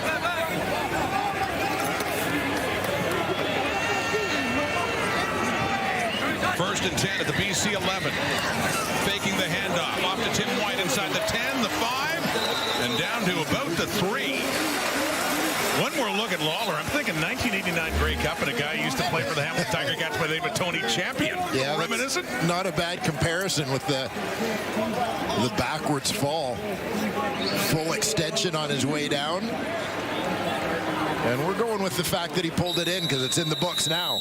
It counts as a catch because they went off, and you'd have to look at that a few more times, but it was not reviewed, and away they go. And quite honestly, if they did review it, I don't think there's conclusive evidence to say that he didn't catch it either. Yeah, it looked like he continued to have control of the football even as it went down from the BC 3. 2nd and 2. Mitchell rolling right, looks to the end zone, soft toss to nobody. Nobody home. And a 3rd and 2 coming up with the Lions 3. Yeah, throwaway there. Remember, kicker Mark Leggio is out. We've seen Nick Constantino come on to kick an extra point, but from the 2-yard line, the Cats are going to go for it. You consider their long snapper Simon Chavez, who is experienced. He was recently let go by Ottawa, but the injury to Gordon White. So new long snapper. They had Bo Levi Mitchell as a holder on that last field goal for Constantino, who's the punter, but he does have some kicking experience, the left footer. Did put through the point after through, I should say. But with Leggio out, especially, they're going for it. 3rd and 2 at the BC 3. Mitchell. Touchdown! Shamar Bridges. Kind of the forgotten man so far this season in that Hamilton receiving core. But their top rookie from 2024 has a touchdown there. A point after away from taking the lead again. Yeah, first touchdown of the season for Shamar Bridges, as you mentioned, still kind of waiting for his big day in this Hamilton Tiger Cats offense. Just a quick slant there. There slides it in between a couple of defenders. And suddenly, Miltradamus is looking like he might have known what he was talking about. Well, they're racking up the points now at 40 with the 41st one pending in this game. And there is Mark Leggio. Missed the last point after try after getting hurt late in the first half. And we have a challenge now by the BC Lions.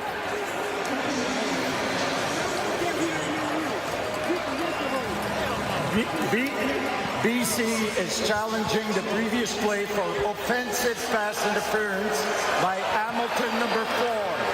The play will be reviewed.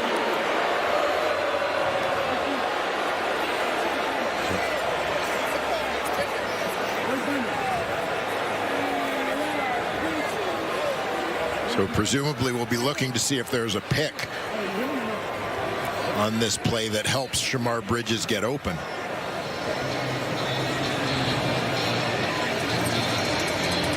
They look at that.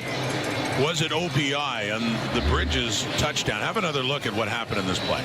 And now the suggestion is that they were looking at number 4, Brendan O'Leary Orange. Bridges is coming down from inside. So was there a little too much rub to that rub? On Ronald Kent Jr. immediately put his hands up while he was sitting down, wondering where the call was. So Buck Pierce throws out the challenge flag. Have another look. See here if this ball might have been tipped coming out.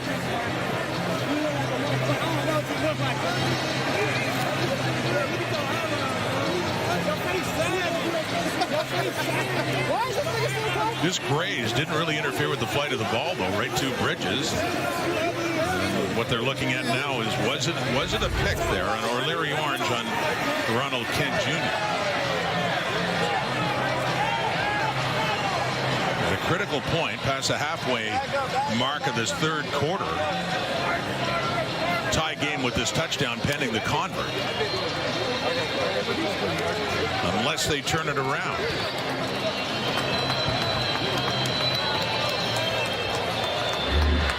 So we saw in Ottawa in week 2 a couple of defensive pass interference flags picked up after the ball was deflected. And the realization of that, we see this ball deflected as it's coming out.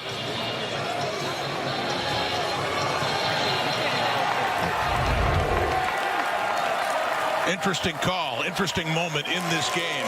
Does it stand as a Bridges touchdown for Hamilton? They've reviewed. Here's referee Andre Proulx. Upon review by the replay center, the pass was tipped prior to the infraction. BC will get their challenge back since they were not aware that the ball was tipped. We've got a touchdown. So with the tip at the line, there's a technicality here. Negates the interference, yeah. But they give Buck Pierce's challenge back, not being aware that it had been tipped at the line of scrimmage. So it is a touchdown for Shamar Bridges with the point after to come up here now. Bridges with only 117 yards receiving and no touchdowns coming into this game. Legio back and seems to be just fine with Constantino back as the holder. So a point after that gives Hamilton the lead again. Their offense coming to life here in the second half. Touchdown Bridges. Hamilton with the lead.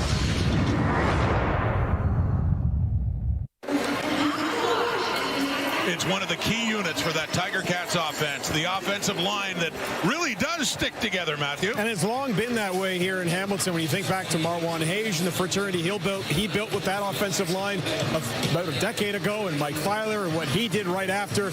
And certainly now, if you travel up the escarpment to Ancaster and you get an invitation, you might go to the house that has Brendan Revenberg and Jamal Murray and a bunch of other, Jordan Murray, excuse me, and a bunch of other offensive and defensive linemen who are all living together in a house there up on the escarpment. Now, I was doing some investigative reporting before the game to find out if there were any stories fit for air that I could tell about, and no, there isn't, although I have heard that there is a pool, there is a smoker, and there is a guitar, and if you get an invitation, you might enjoy yourself at the offensive line house there in Ancaster. Rod?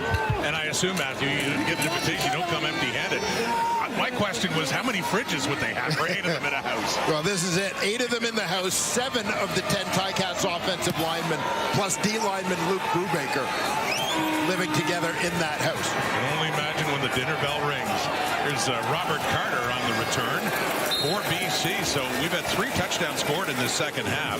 2 by the Ticats on each possession, and the Lions answer right back. So the offense that had been pretty quiet, especially for Hamilton in the first half, is really starting to open up. Got some points on the board. Carter, of course, as we mentioned the first half, the headlines he made going viral in his last game against the Ticats with that one-handed interception.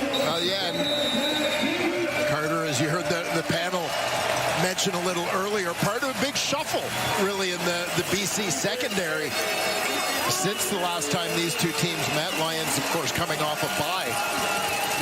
Carter moving from field corner to boundary halfback this week. Nathan Rourke facing heat right away from Miles Fox. Gets rid of it. Downfield looking for McInnes to Sean Amos. The veteran DB was right there with him to knock that one down. Incomplete. Second down.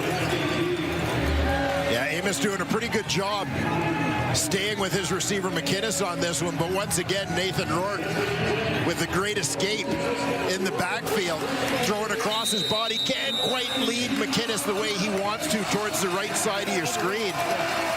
Here you'll see the receiver lead man furthest to the left on your screen.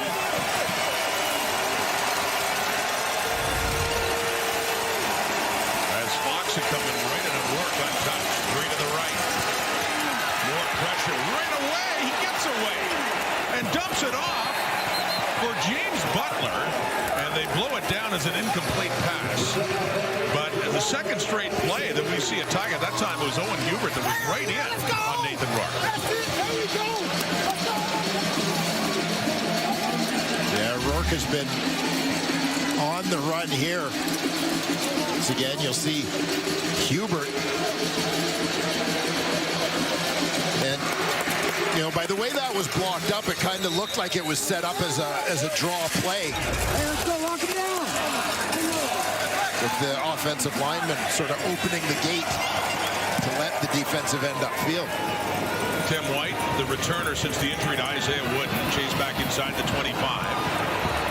After a 56-yard punt by Carl Meyer, the tackle there by Josh Haggerty. Well, Matthew, that story about primarily the offensive linemen, not too many better than this man. Remember Miles Correll, played with the few teams in his great CFL career, but had some tremendous years, including a Grey Cup victory back in the 80s with the Hamilton Tiger Cats, honored in their Wall of Honor at halftime. Yeah, an absolute CFL lifer. Miles Gurrell, terrific offensive tackle throughout his career. In Hamilton, spent some time in Winnipeg as well, where he and Chris Walby were a couple of pretty good bookends on that offensive line. Honored here, spent a lot of years as a scout for various teams in the league as well. Richly deserved to see the Ticats honor big Miles Gurrell. So it's a 21-20 Ticat lead.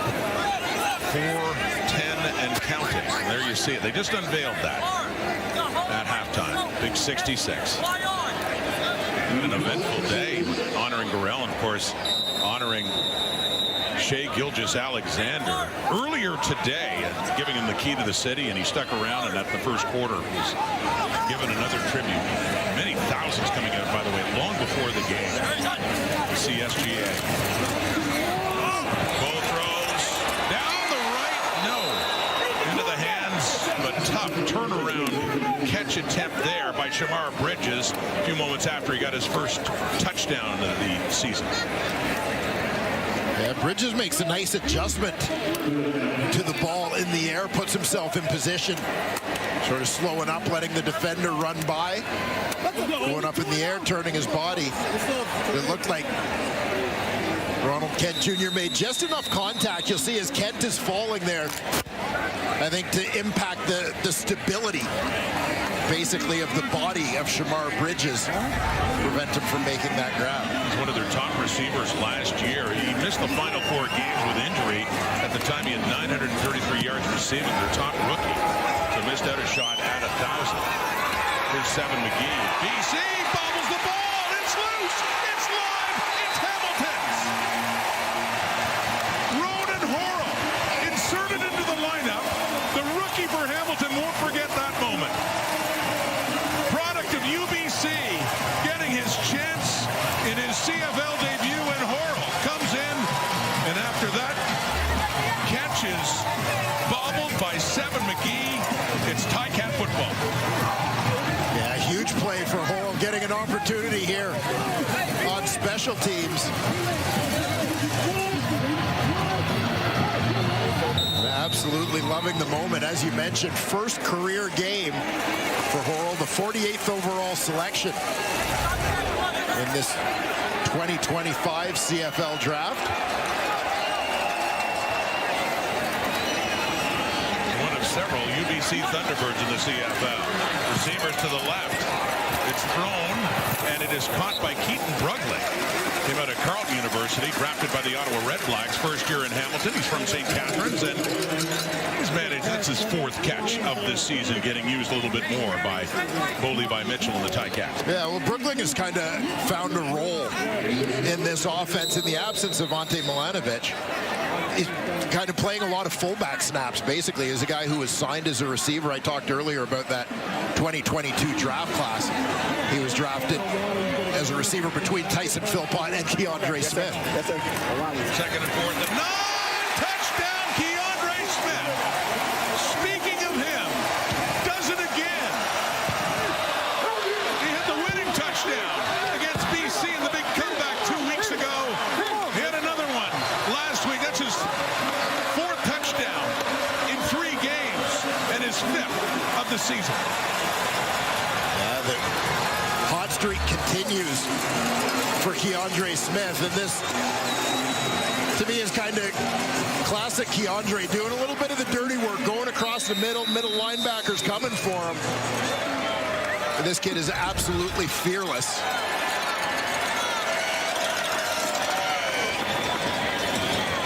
And another Ticat second half possession ends up with a touchdown. 28-20. They had only 54 yards net offense in that first half. Another touchdown for Smith. And they've retaken the lead by 8.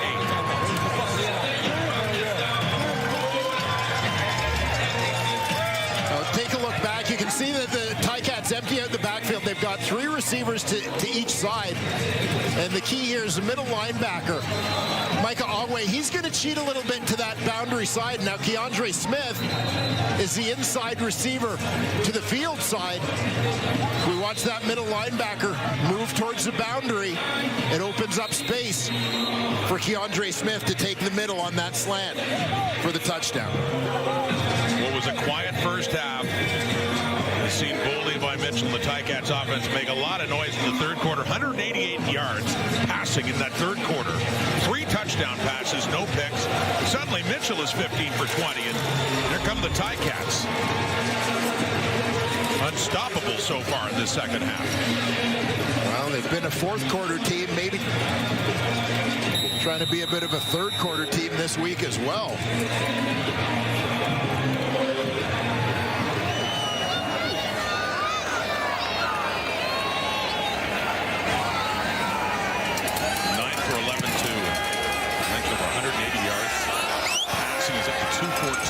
Suddenly on the game. There's Seven McGee looking to atone with a good return here. He's got one. He's got one.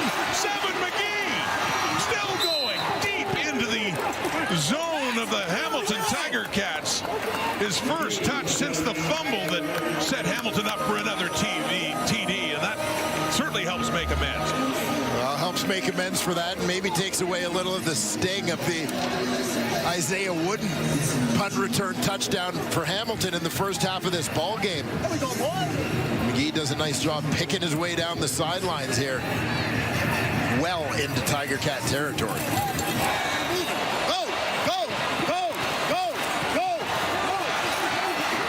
In his first year in the CFL, Seven McGee with his longest return in his young career.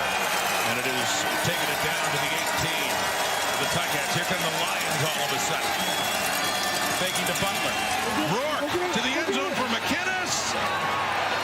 And Destin Talbot was right there with them, and they were fighting for it, and it ends up falling down incomplete. Yeah, and you'll see in this situation, Rourke kind of recognizing that the DB's back is turned. McInnes has that height advantage. Talbot does a good job reading the eyes of McInnes to know that that ball is en route. Pretty good battle there on the part of both guys to ensure that that ball falls incomplete. And sets up a second down and 10 now for Nathan Rourke. But Hamilton 18, only 3 rushing. And Rourke takes off. Nathan Rourke spins inside the 5, down to the 3. Outstanding run for Nathan Rourke. We get a first and goal, BC, trying to close that gap again. Well, Nathan Rourke has been fantastic with his legs all night, whether it's keeping a play alive long enough to try and find an open receiver, just on his own, running for first downs like this. Ray Wilburn to haul him down, but another carry by Nathan Rourke, and the Lions in business again very quickly after the tremendous run by Seven McGee on that kick return. Rourke rushing 2 carries for 28 yards, 15-yarder. Late here in the third quarter, which has seen an offensive explosion after slow starts, really for both in terms of scoring in that first half. BC did have the lead. You see Reggie Stubblefield slow to get up. Finish the job, baby. Finish the job. Now, bear in mind, safety Stavros Katsantonis already out of this game. Stubblefield, the nickel linebacker. So injuries at a couple key spots at perhaps a critical moment of this ball game. And mentioning Rourke's running, came in with 210. He is 28 rushing in the Knights at 238. He is the leading rusher among quarterbacks in the Canadian Football League coming into this game. And a big one there. Stubblefield remains on the field. He came back 4 weeks ago after 400 days off. He had been with the Alouettes, had an outstanding rookie year, winning the Grey Cup in this very field in 2023. And then an opening night against Winnipeg last year, he got a serious knee injury that kept him out the rest of that season and delayed his debut for the Ticats until a month ago. And Stubblefield has certainly been productive, kind of picking up right where he left off with the Montreal Alouettes. Good to see him heading off under his own power, hopefully not too serious.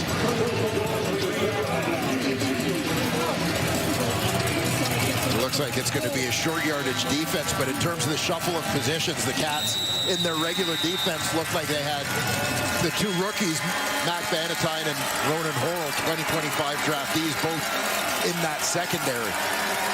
Now it's ex-Ticat quarterback Jeremiah Masoli in first and goal at the 3. Masoli keeps it 3-2-1 touchdown. Talk about reaching the end zone against your old team. It's been a while. It was 2021, the last year Masoli played here in Hamilton. But that must feel good for him as he picks up another rushing touchdown and gets BC close again. And Masoli does well to keep his feet on this one, just patiently pick and choosing, finding his way into the end zone.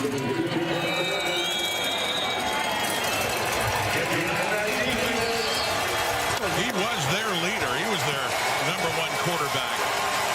Back in 2018, when they went to the East Final, he was East nominee for Most Outstanding Player. Jeremiah Masoli has the touchdown. Nathan Rourke back in as they go for 2 to tie it. On the ground, and they get it in. Another 2 on the board. It is the fullback Riley Pickett who gets the critical 2 points now. 6 seconds to go in the third. It's a 28-28 tie. Yeah, I love this for Riley Pickett, a guy who was drafted as a defensive lineman out of the University of Saskatchewan. D-end in college, terrific junior player as well. The Hilltops, he's lined up right beside the quarterback in that backfield. You're going to see they create some flow to the right. Pickett pounds his way in for the touchdown, but making that position switch, as well as doing some long snapping to find a spot on this roster. Big moment for Riley Pickett. Well, not his first touch this season. A couple of catches. That was his first carry, though, and he won't forget that. Gets into the end zone for 2 points that have tied this game up. What a game it's turning out to be when, especially with Hamilton's offense not doing much in that first half. We've seen an explosion from these teams. All even. Well, the way the third quarter has gone, it's one of those last touch wins kind of games at the moment. And that's how it looked a couple of weeks ago, week 8 at BC Place, when the Lions pulled ahead late and it was Hamilton coming back. What kind of fourth do we have in store? Third quarter coming to an end. Zeros on the clock. Tim White on the return. We got a ball game as Mitchell gets ready to come on again for the final 15. Hamilton took the ball to start the second half. Took only 2 plays to get it in the end zone. And Mitchell would throw 3 touchdown passes. But the Lions come right back with a 2-point conversion. 28-28 the score.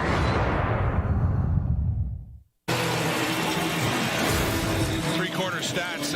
Remember the amazing Nostradamus called for 67? And we laughed. We laughed at the halfway in forward. Nobody laughs at Nostradamus. No. Well, 56 now. 28-28. That third quarter, for all the offense lacking in the first 2 quarters, they certainly made up for it. Yeah, let the shootout begin. I can't wait for the fourth, the way that third quarter went. The Hamilton Tiger Cats came out and set the tone, but the BC Lions answered every challenge. They really did, including right at the end of the quarter, Jeremiah Masoli capping off that drive, and some good running from Nathan Rourke as well. And in the end zone, 2-point conversion. I mean, you're right. It looks like another one of those games. Last one touches the ball. Who knows? In the case of the Hamilton Tiger Cats, it just didn't leave the Lions with very much time at all. Just seconds left 2 weeks ago when they ended up winning it by 4. So here's Bo Levi Mitchell now. They have the ball at the 38. Hamilton. Greg Bell. Not many carries on this night, but he has a good one there on first down across the 45. We got second and short coming up here for the Ticats. Yeah, the run game hasn't been a big part of the call sheet for the Hamilton Tiger Cats thus far tonight. Particularly here in the second half, the Ticats have gone for a pretty aggressive approach in the passing game. Well, for Bell, that's 7 carries for 28 yards, the longest of 9. That was the one you just saw. 2nd and 1 coming up here.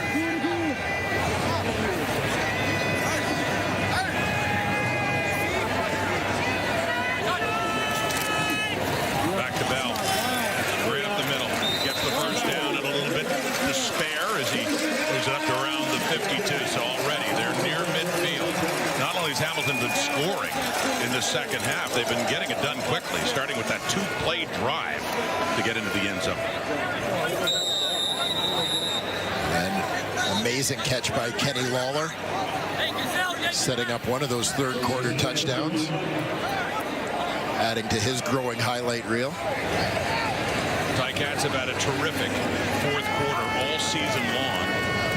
Trying to do it again. Well, this will help. There's Bell again. He had a nice opening left side to run for another first down inside the BC 50. And after putting the ball in the air in the third quarter, perhaps the Ticats have this Lions defense a little off balance, hurting them on a string of plays here, handing the rock to Greg Bell. Not running much, but running on this drive after some big passing plays in the third quarter. 28-28 the score. Early fourth. Ticats trying to win their 7th in a row. Faking the handoff. Finds Tim White open. White picks a pop from Carter, and he keeps going. That second effort gets him another first down inside the BC 35. And I love the awareness from Tim White as he makes this catch, recognizing where potential tacklers are coming from as he gets his head around. Quick spin out of the way. Nice job protecting the ball as Robert Carter Jr. tried to pull it out of there. Great work by Tim White after the catch. See Mike Benavides, a defensive coordinator for the BC Lions. Sees Hamilton down to the Lions 34 now in a 1st and 10. Already in scoring range. Mitchell back to Bell. More room, cuts it back. Coming in, Christophe Beaulieu, the safety, to make the tackle as he gets it just inside the BC 30. Well, talking about how good the Ticats have been in the fourth quarter, this is quite an impressive point differential, and we've certainly seen that manifested over their last couple of comeback victories, Wayne. Yeah, for sure. Over the last couple of weeks, BC Lions, one of their victims 2 weeks ago. Edmonton last week, as a late score, put the Ticats over the top. I suspect Bo and the Cats are kind of thinking, well, we got them right where we want them. Yeah. BC Lions and Nathan Rourke may have something to say about that. Here we go on a 2nd and 5 to the 29, and that one, no. Good coverage there on Tim White. It's Deontay Williams who's right on him. So they're at the 30 in field goal range. It's a 3rd and 5 coming up now. In position to take the lead again, and the field goal unit will now be coming on. And as mentioned, Mark Leggio was on for the last extra point after sitting out one. Nick Constantino filling in.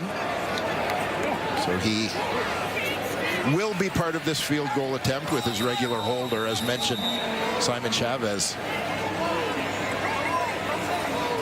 In his first game, long snapping for the Cats. In for the injured Gordon White. Earlier, Leggio's 33 successful attempt streak came to an end, and that one heading off to his left. He misses that, and back through the dead ball line for a point on the board. So Leggio hadn't missed one since last September. He's missed 2 on this night. Hamilton's back in front by 1. Fourth quarter in Hamilton, the Ticats do have the lead, not the way that they wanted to, though, with just a single after Mark Leggio missed another field goal, and he has been money. Coming into the night, he and Sean White were the only ones who are still perfect on the season. They have both had misses this evening, 29-28, and the throw by Nathan Rourke going to work here, getting up to the 50 on the catch there by Justin McInnes, and close to first down yardage for BC. It is indeed enough to move the sticks. A relatively quiet first half to the season for Justin McInnes, the CFL's leading receiver a year ago.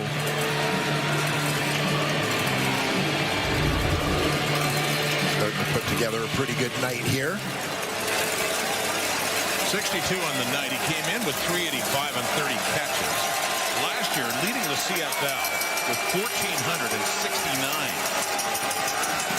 Rourke again. Oh, in and out of the hands that time of Keon Hatcher. You don't see that very often, if ever, but it's dropped, and it will be a 2nd and 10 coming up. And we'll take a closer look here, but just appeared that this one let this one get into his body, sort of through the hands. Bounces off the body to the ground. So 2nd and 10 from their 50. Lions trailing by a point. Under 10 minutes to go here at Hamilton Stadium. Nathan Rourke has time. Checks it down, goes to Butler at midfield. Still running. Butler has enough for a first down inside the Ticats 50.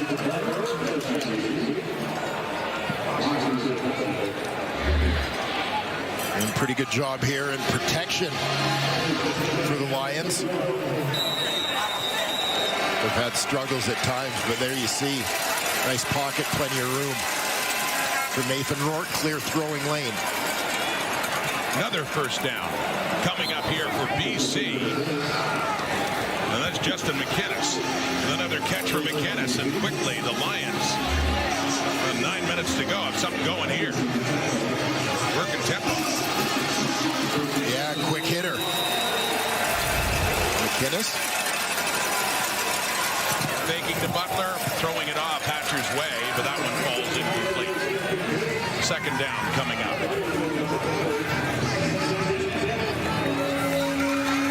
Yeah, we've seen a couple times a miss high and a miss low from Nathan Rourke trying to get the ball to Keon Hatcher out in the flat.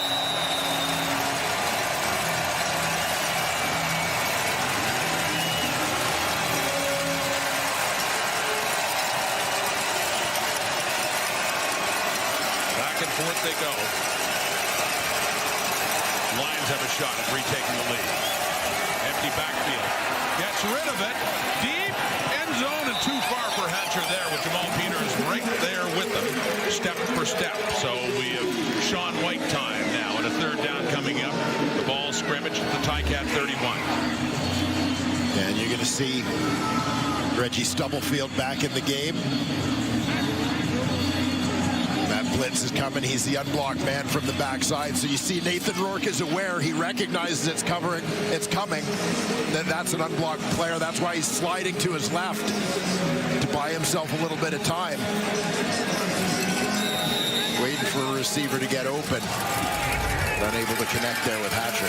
Sean White is 2 for 3. He missed from outside 50. This one inside the 40, around the 39 to be put down by Carl Meyer for the BC lead. And White looking to start a new streak as he is good there. 3 on the board. 31 in the night for the BC Lions. Buck Pierce's team with a 2-point lead.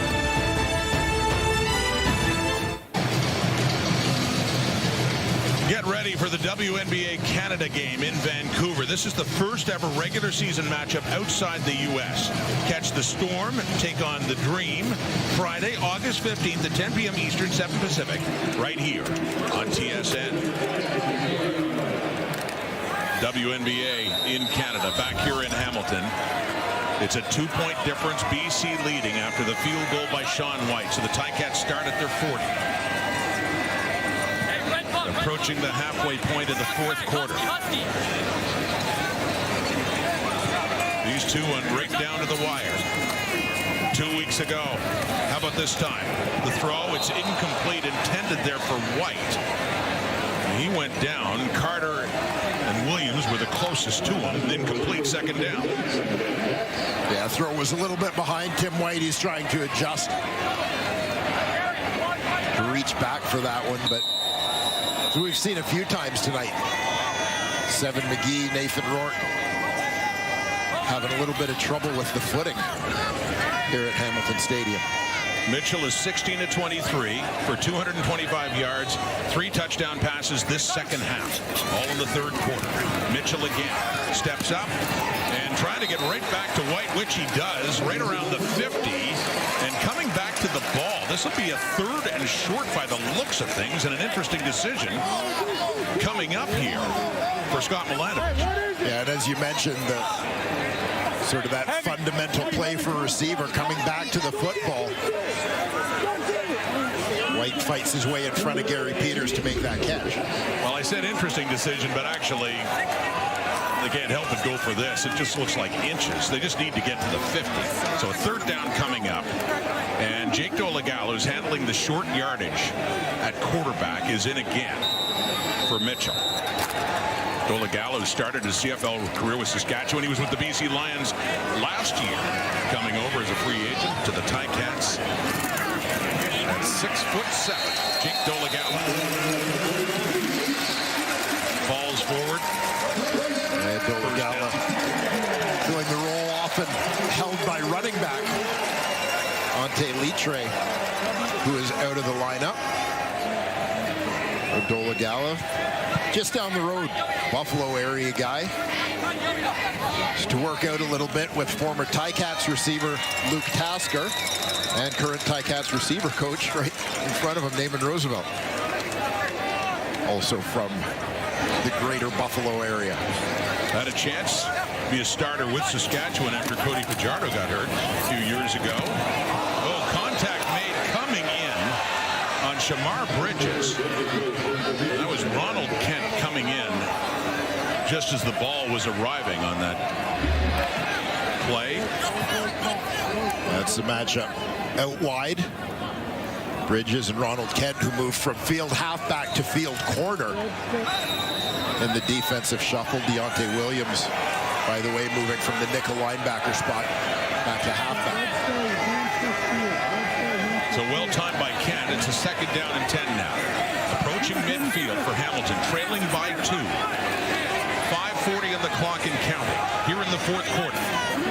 3 receivers to the right. Mitchell coming across and taking it is Keandre Smith. 1st down and more. Down to the 42 of BC is Keandre Smith. Targeted 5 times. He has 5 catches, and that one moves the sticks. And there's the catch. Watch that right arm. Fights off Patrice Rene. Pick up that 1st down. Had a touchdown earlier in this half. He had 2 a couple of weeks ago in Vancouver. He had 1 last week in Edmonton. 5 on the year, but 4 in his last 3 games. He has been red hot. 5 catches, 46 yards, and a TD in this one. 1st and 10 inside the 45. Back in the ground to Greg Bell. Works it down inside the 40. Call that a 3-yard pickup. 2nd and 7 ahead.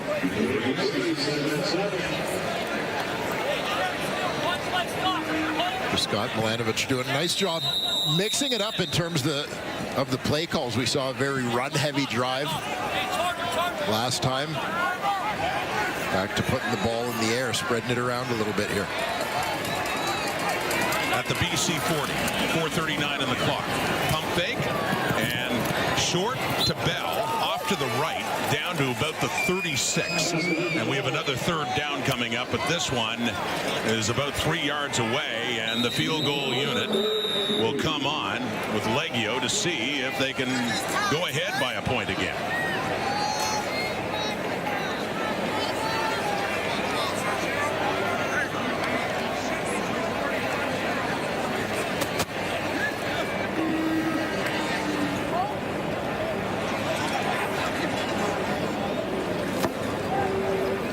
An injured Lion now getting attention down on the field. Yeah, it looks like Kamoko Toure, defensive end, was on his feet, went down just at the end of the play.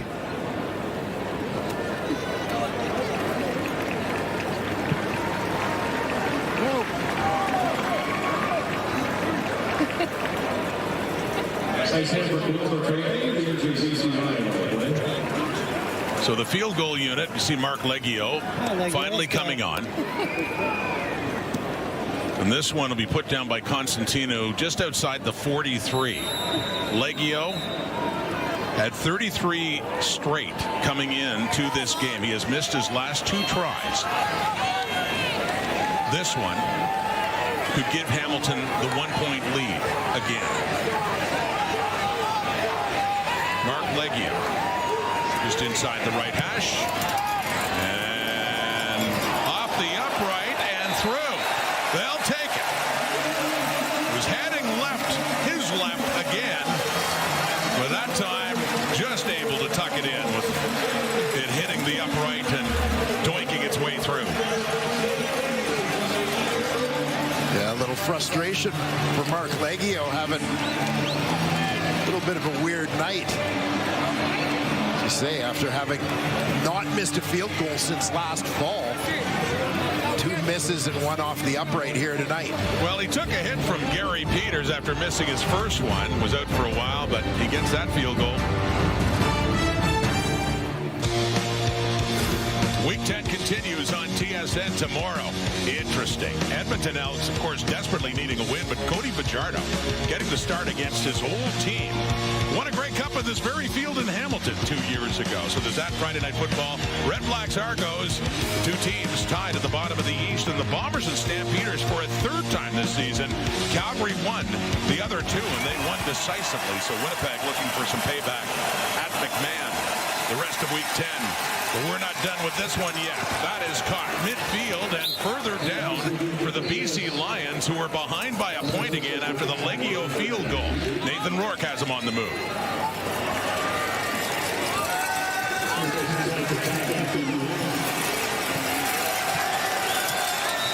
Lions doing a pretty nice job here with their quick passing game. They quickly got up over the ball to run tempo, but then taking their time. Here's Rourke. Deep shot. Coverage is there. Deshaun Amos again on Stanley Berryhill. Right with him. Got that left arm in front to knock it away. And here you get a great look at the matchup. Veteran Deshaun Amos. Great footwork with the quick turn. Watch him get the left hand in over top to break that one up. The ball is at the Hamilton 51. The Lions trail by a point, and it's getting late here at Hamilton Stadium. Heading down to the 3-minute warning. Last play before it for Nathan Rourke and BC in a 2nd down and 10. Trying to work their way closer. Rourke has time. Over the middle. Intercepted! Julian Hauser. Big man's got another pick as Rourke can't take him down, and Hauser finally goes out of bounds inside the BC 40. A defensive end who's done this before drops back into coverage, and he was ready and waiting for that throw from Nathan Rourke. A turnover going the Ticats' way. Set up nicely, nursing that 1-point lead.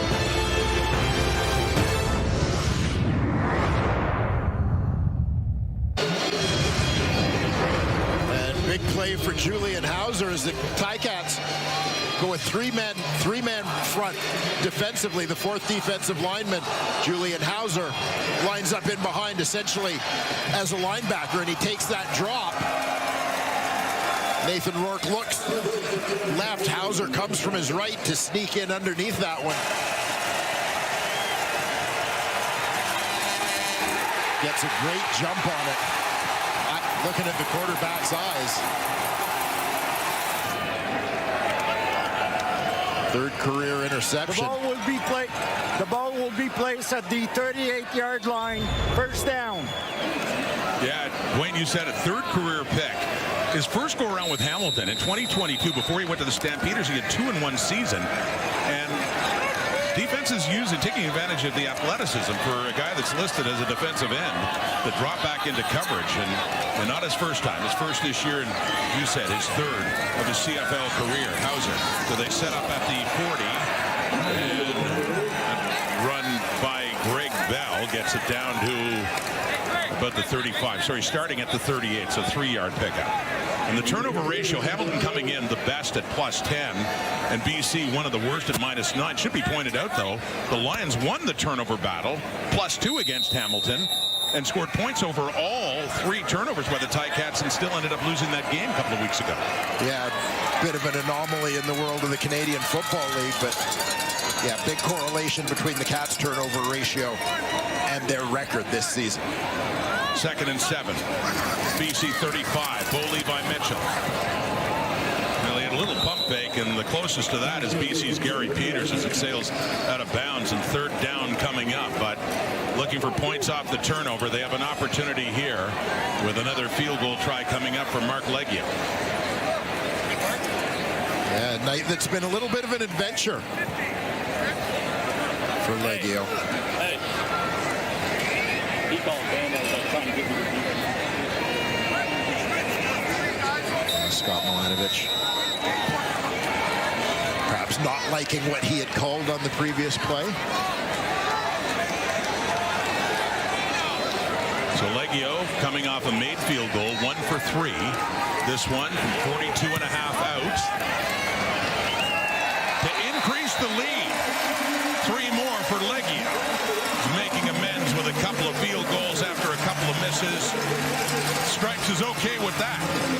10 points off turnovers. A 4-point lead now for the Tiger Cats at 35-31. I mentioned Scott Milanovich maybe not liking his call on the last one. You see him telling Bo, my fault, as the offense came off the field. It was a 4-point difference between these two teams. A week ago Sunday at BC Place in Week 8 ended up being a 37-33 victory for Mitchell and the Ticats with 2 late touchdowns in the final 3 minutes. It's a 4-point game right now with BC trailing. And still 1:53 on the clock. This time Milanovich's Ticats have the lead late. This time Buck Pierce's Lions are looking to turn the tables, get the ball back, and look for the comeback win.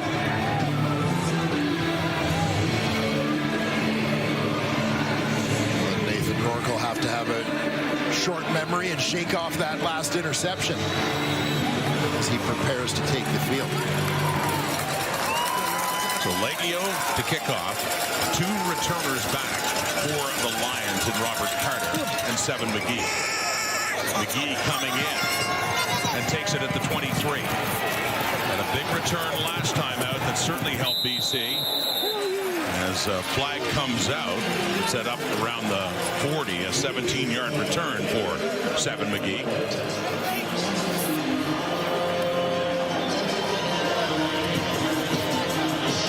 At stake to make the turn. BC trying to return.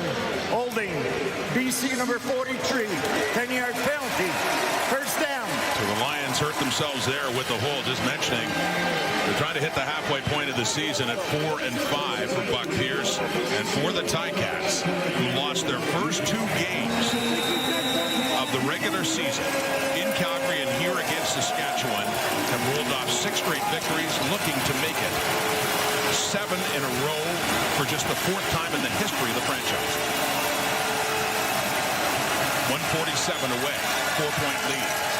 Here comes BC now. The 25 Rourke quickly off the fingertips of McInnes, and lucky for them, Jamal Peters wasn't a little bit closer. He could have had another interception. And pretty good coverage again on the play that appeared from Destin Talbert.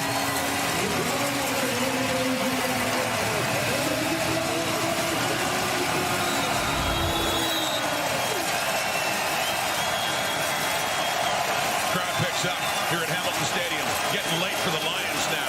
Big 2nd and 10, the BC 25. Rourke, Hauser's in on him. Rourke gets away, gets rid of it, and is caught by McInnes. And a brilliant play by Rourke, and then McInnes after the catch to move it out beyond their 40 and a first down BC. Well, you recognize the way this game has gone. The elusiveness of Nathan Rourke. plays a role in BC's ability to avoid giving up sacks. And working tempo and quickly going back that time for McInnes. It goes incomplete. And we got a second down and 10 now coming up to the Lions 42. These two teams hitting the halfway point of the regular season tonight as we start week 10. It's been fast. Pigskin Pete trying to fire him up. Go a long way back. The last time the Hamilton Tiger Cats have won 7 regular season games in a row. 1:27 on the clock. Another second down with a flag coming out. Gets knocked at the line and Rourke recovers his own pass, batted away. And there's lost yardage there with Rourke catching it. So a loss of 2 pending the flag.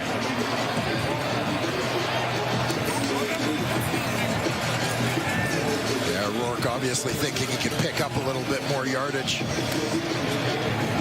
than he was able to find on that one. Otherwise, might have just batted the ball down. Offside. BC number 83. That penalty's declined. It will be third down. That's Stanley Berryhill on the offside. And we got a third down now at 12. No! We're on the go! 1:21 on the clock. We're on the go!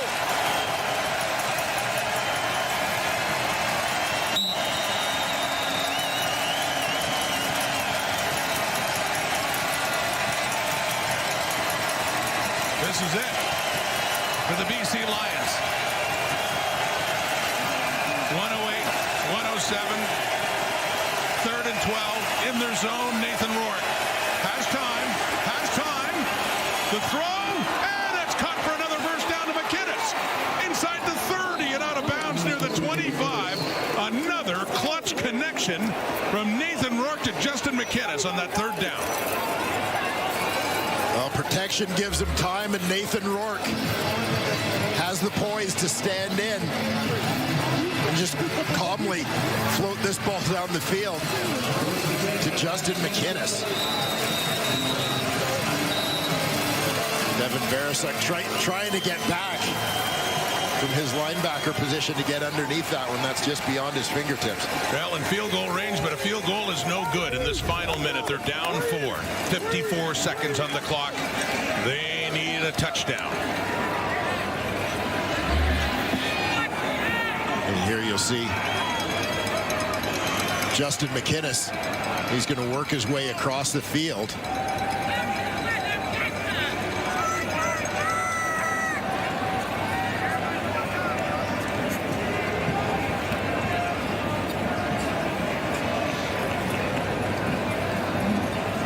Essentially being passed off from one defender to another as he goes through zones there. Now there's an injured Ticats player still down getting attention. That's Philip Osai, who made his debut for Hamilton after the injury to Taiwan Garbett in Vancouver 2 weeks ago. Osai, the defensive end, down right around the line of scrimmage, which is inside the 30, around the 27.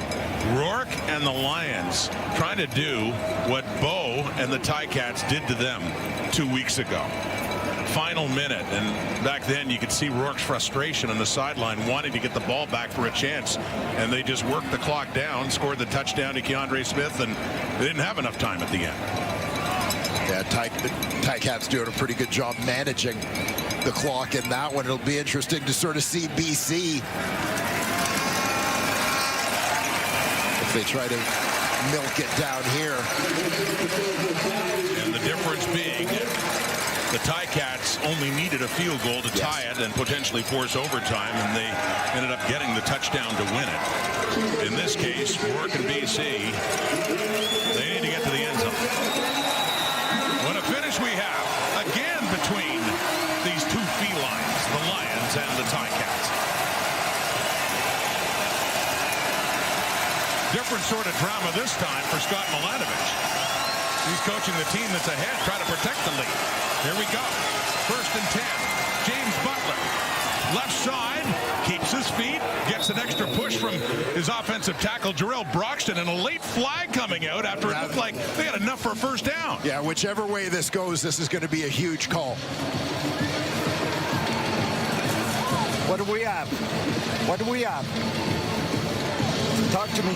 Talk to me. Listening to the live mic of Andre Proulx.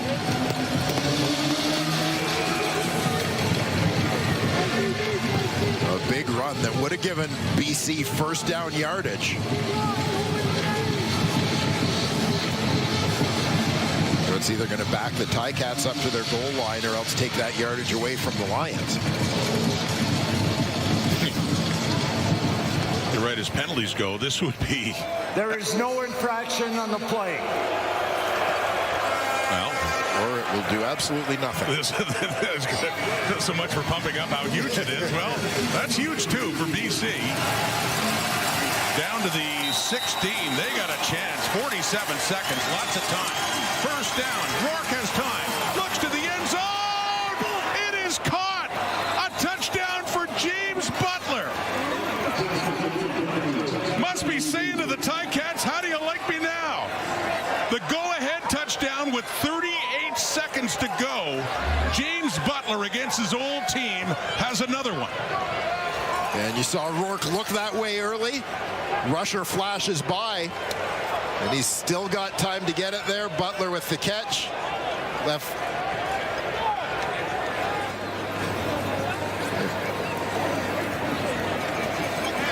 And you'll see the foot gets down. And he initially catches the football. Survives contact. I think the defender was kind of arguing that one foot touched the sideline, but that came after the catch. Sean White on to make it a three-point game, which he does. So, not over yet. 38 seconds, and the Ticats find themselves again with much less time on the clock this time, needing a field goal to force overtime. Well, and as we take a look back at that drive, 7 plays, 85 yards, very efficiently in 1 minute and 9 seconds. Nathan Rourke, the great escape, then completes a 3rd and 12 pass for a big gain to Justin McInnes. Butler with the run, set him up for a first down, and Butler... Well, the Butler did it again. Yeah, I'll tell you, Lions Ticats, part 2, turned out has not been a disappointment at all. What a game we have here. 3-point difference, 9th lead change in this one. And it's been a second-half explosion by both teams. By the way, Milt got a 67 and then some. Yeah, he predicted 67. They're, what, up over 70 again. More points this time around than they had put together in that dramatic finish at BC Place a couple of weeks ago. But as mentioned, still lots of time when they only need a field goal. And the return by White is a good one, too, up across the 40. So Mitchell, 32 seconds left. Could we be looking at a Legio field goal attempt after what he's been through tonight to send this to overtime? And lots of twists and turns in this one. The Tiger Cats have been clutch in fourth quarters in their last couple of outings. But never have they been in more of a pinch than this. They have it up at the 44. Hamilton Tiger Cats looking for their 7th straight win. They are down by 3. Here's Mitchell to the right. Oh my goodness, it's caught by Shamar Bridges. Kent was right there with him. And for this quiet season by Bridges so far, he's had a couple of big catches. Yeah, Shamar Bridges with kind of a, hey, remember me moment. The East Division's most outstanding rookie a year ago. We'll get Kenny Lawler's opinion on that one later. 1st and 10. Getting close suddenly. Greg Bell. They're in field goal range. Bell has it down to the 30. You're talking around a 37-yard try to force overtime. Still 16 seconds left.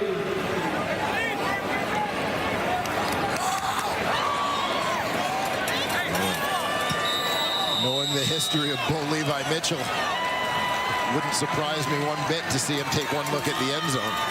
Hands it off again as they get closer for Legio. 7 seconds on the clock for Bell inside 22. You get got 7 seconds. Enough for another play? Enough for another play. You got to be obviously very smart about it. Shot to the end zone. Yeah, I don't know if you want to risk kind of the time for that to develop.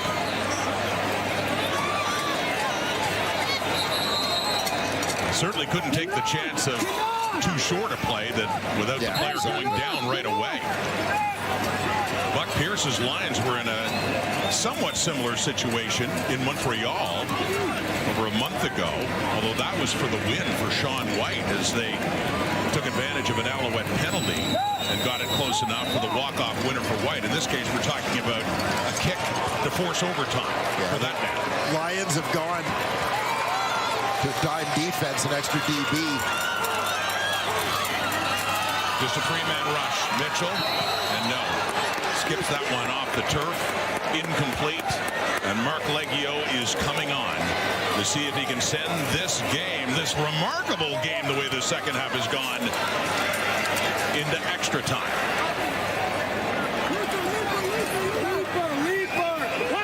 A little bit of everything in this one in terms of intrigue. Very slow start offensively for both teams through the first half. Turned into a track meet in the third quarter. A little more back and forth here in the final frame. Leggio missed his first two, made his next two. One of them went off the upright and in for the tie. Mark Leggio. It's up and through. We're all even at 38-38 with no time left in regulation.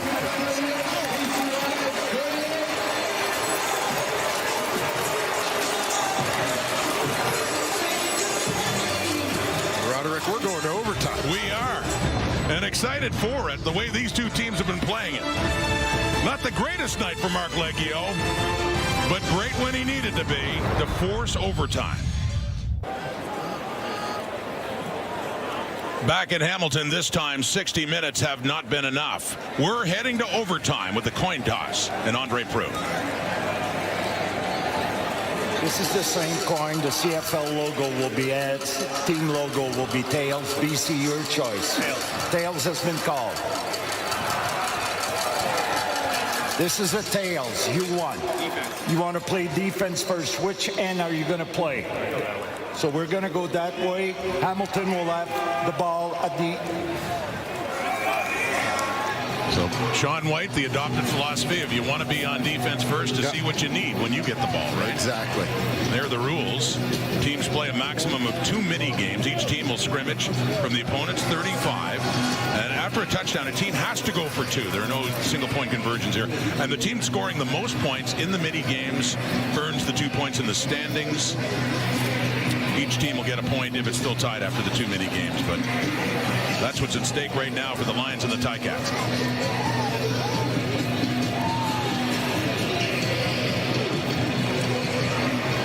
Well, these teams have kind of gone shot for shot in the second half of this football game. It makes you wonder if overtime is going to be the same thing. We saw a shot of Buck Pierce there moments ago. I think he remembers an overtime game in Hamilton about, 4 years ago? The Grey Cup, Winnipeg and the Ticats, and his team, the Bombers at the time, for Buck Pierce, ended up victorious. Looking for victory here against Scott Milanovich's Ticats, who will have the ball first. First overtime minigame from the BC 35.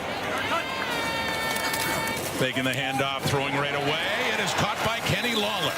Lawler getting it down to about the 21 with the tackle from Josh Wood. So a first down for the Ticats.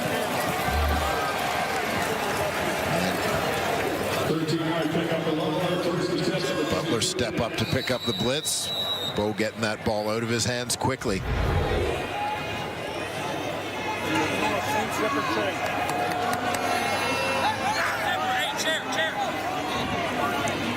First and 10 at the BC 22 now in this first overtime. Lawler in motion to the left. Mitchell looking that way. Deflected but caught by Tim White coming back to the ball. It comes out. It's BC's ball.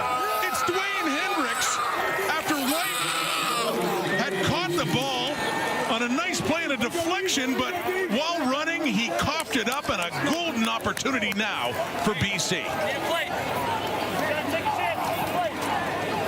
Well, the deflection completely changes this play. Tim White starts off out wide. There you see, working underneath. White is open, but the deflection changing the trajectory of the ball, allowing defenders to close on him. And yeah, you see the reaction by Mitchell, because their first possession is done, and all BC needs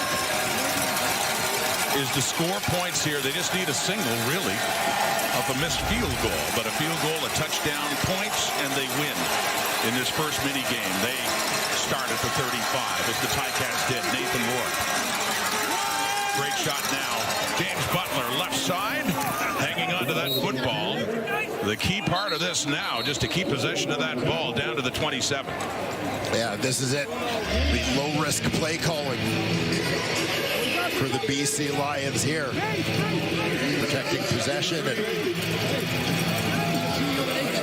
if they make the end zone, it's a bonus. If not, very comfortable leaving this game on the foot of Sean White. One of the greatest kickers, most accurate kickers in the history of the CFL, waiting in the wings on this 2nd and 3. They just try to center it up for the veteran Sean White for a walk-off winner.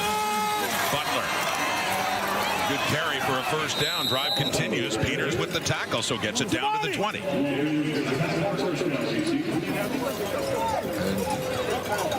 And Sean White staying warm should his number be called.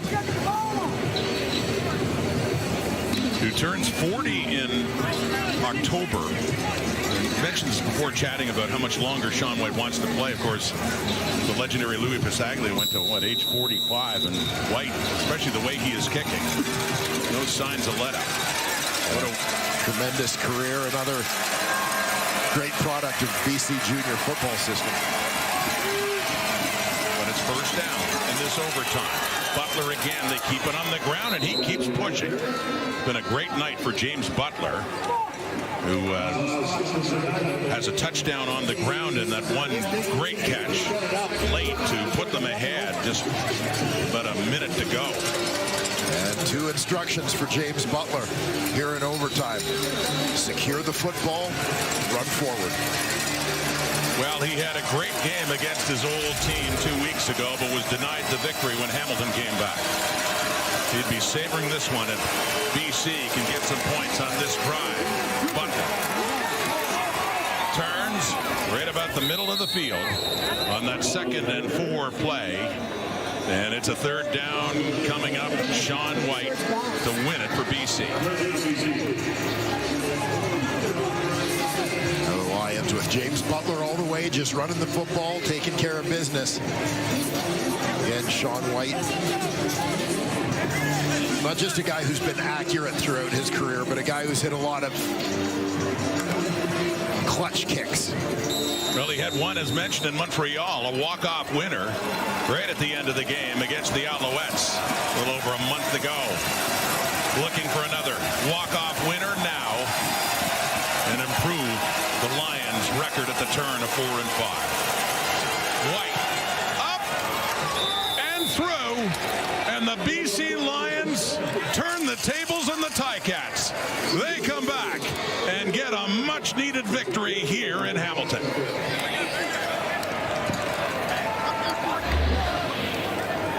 Well, Sean White had his consecutive field goal streak broken earlier, but undaunted, steps up and hammers that one through for the win. Feels good for Buck Pierce. The set has fond memories of overtime games here in Hamilton.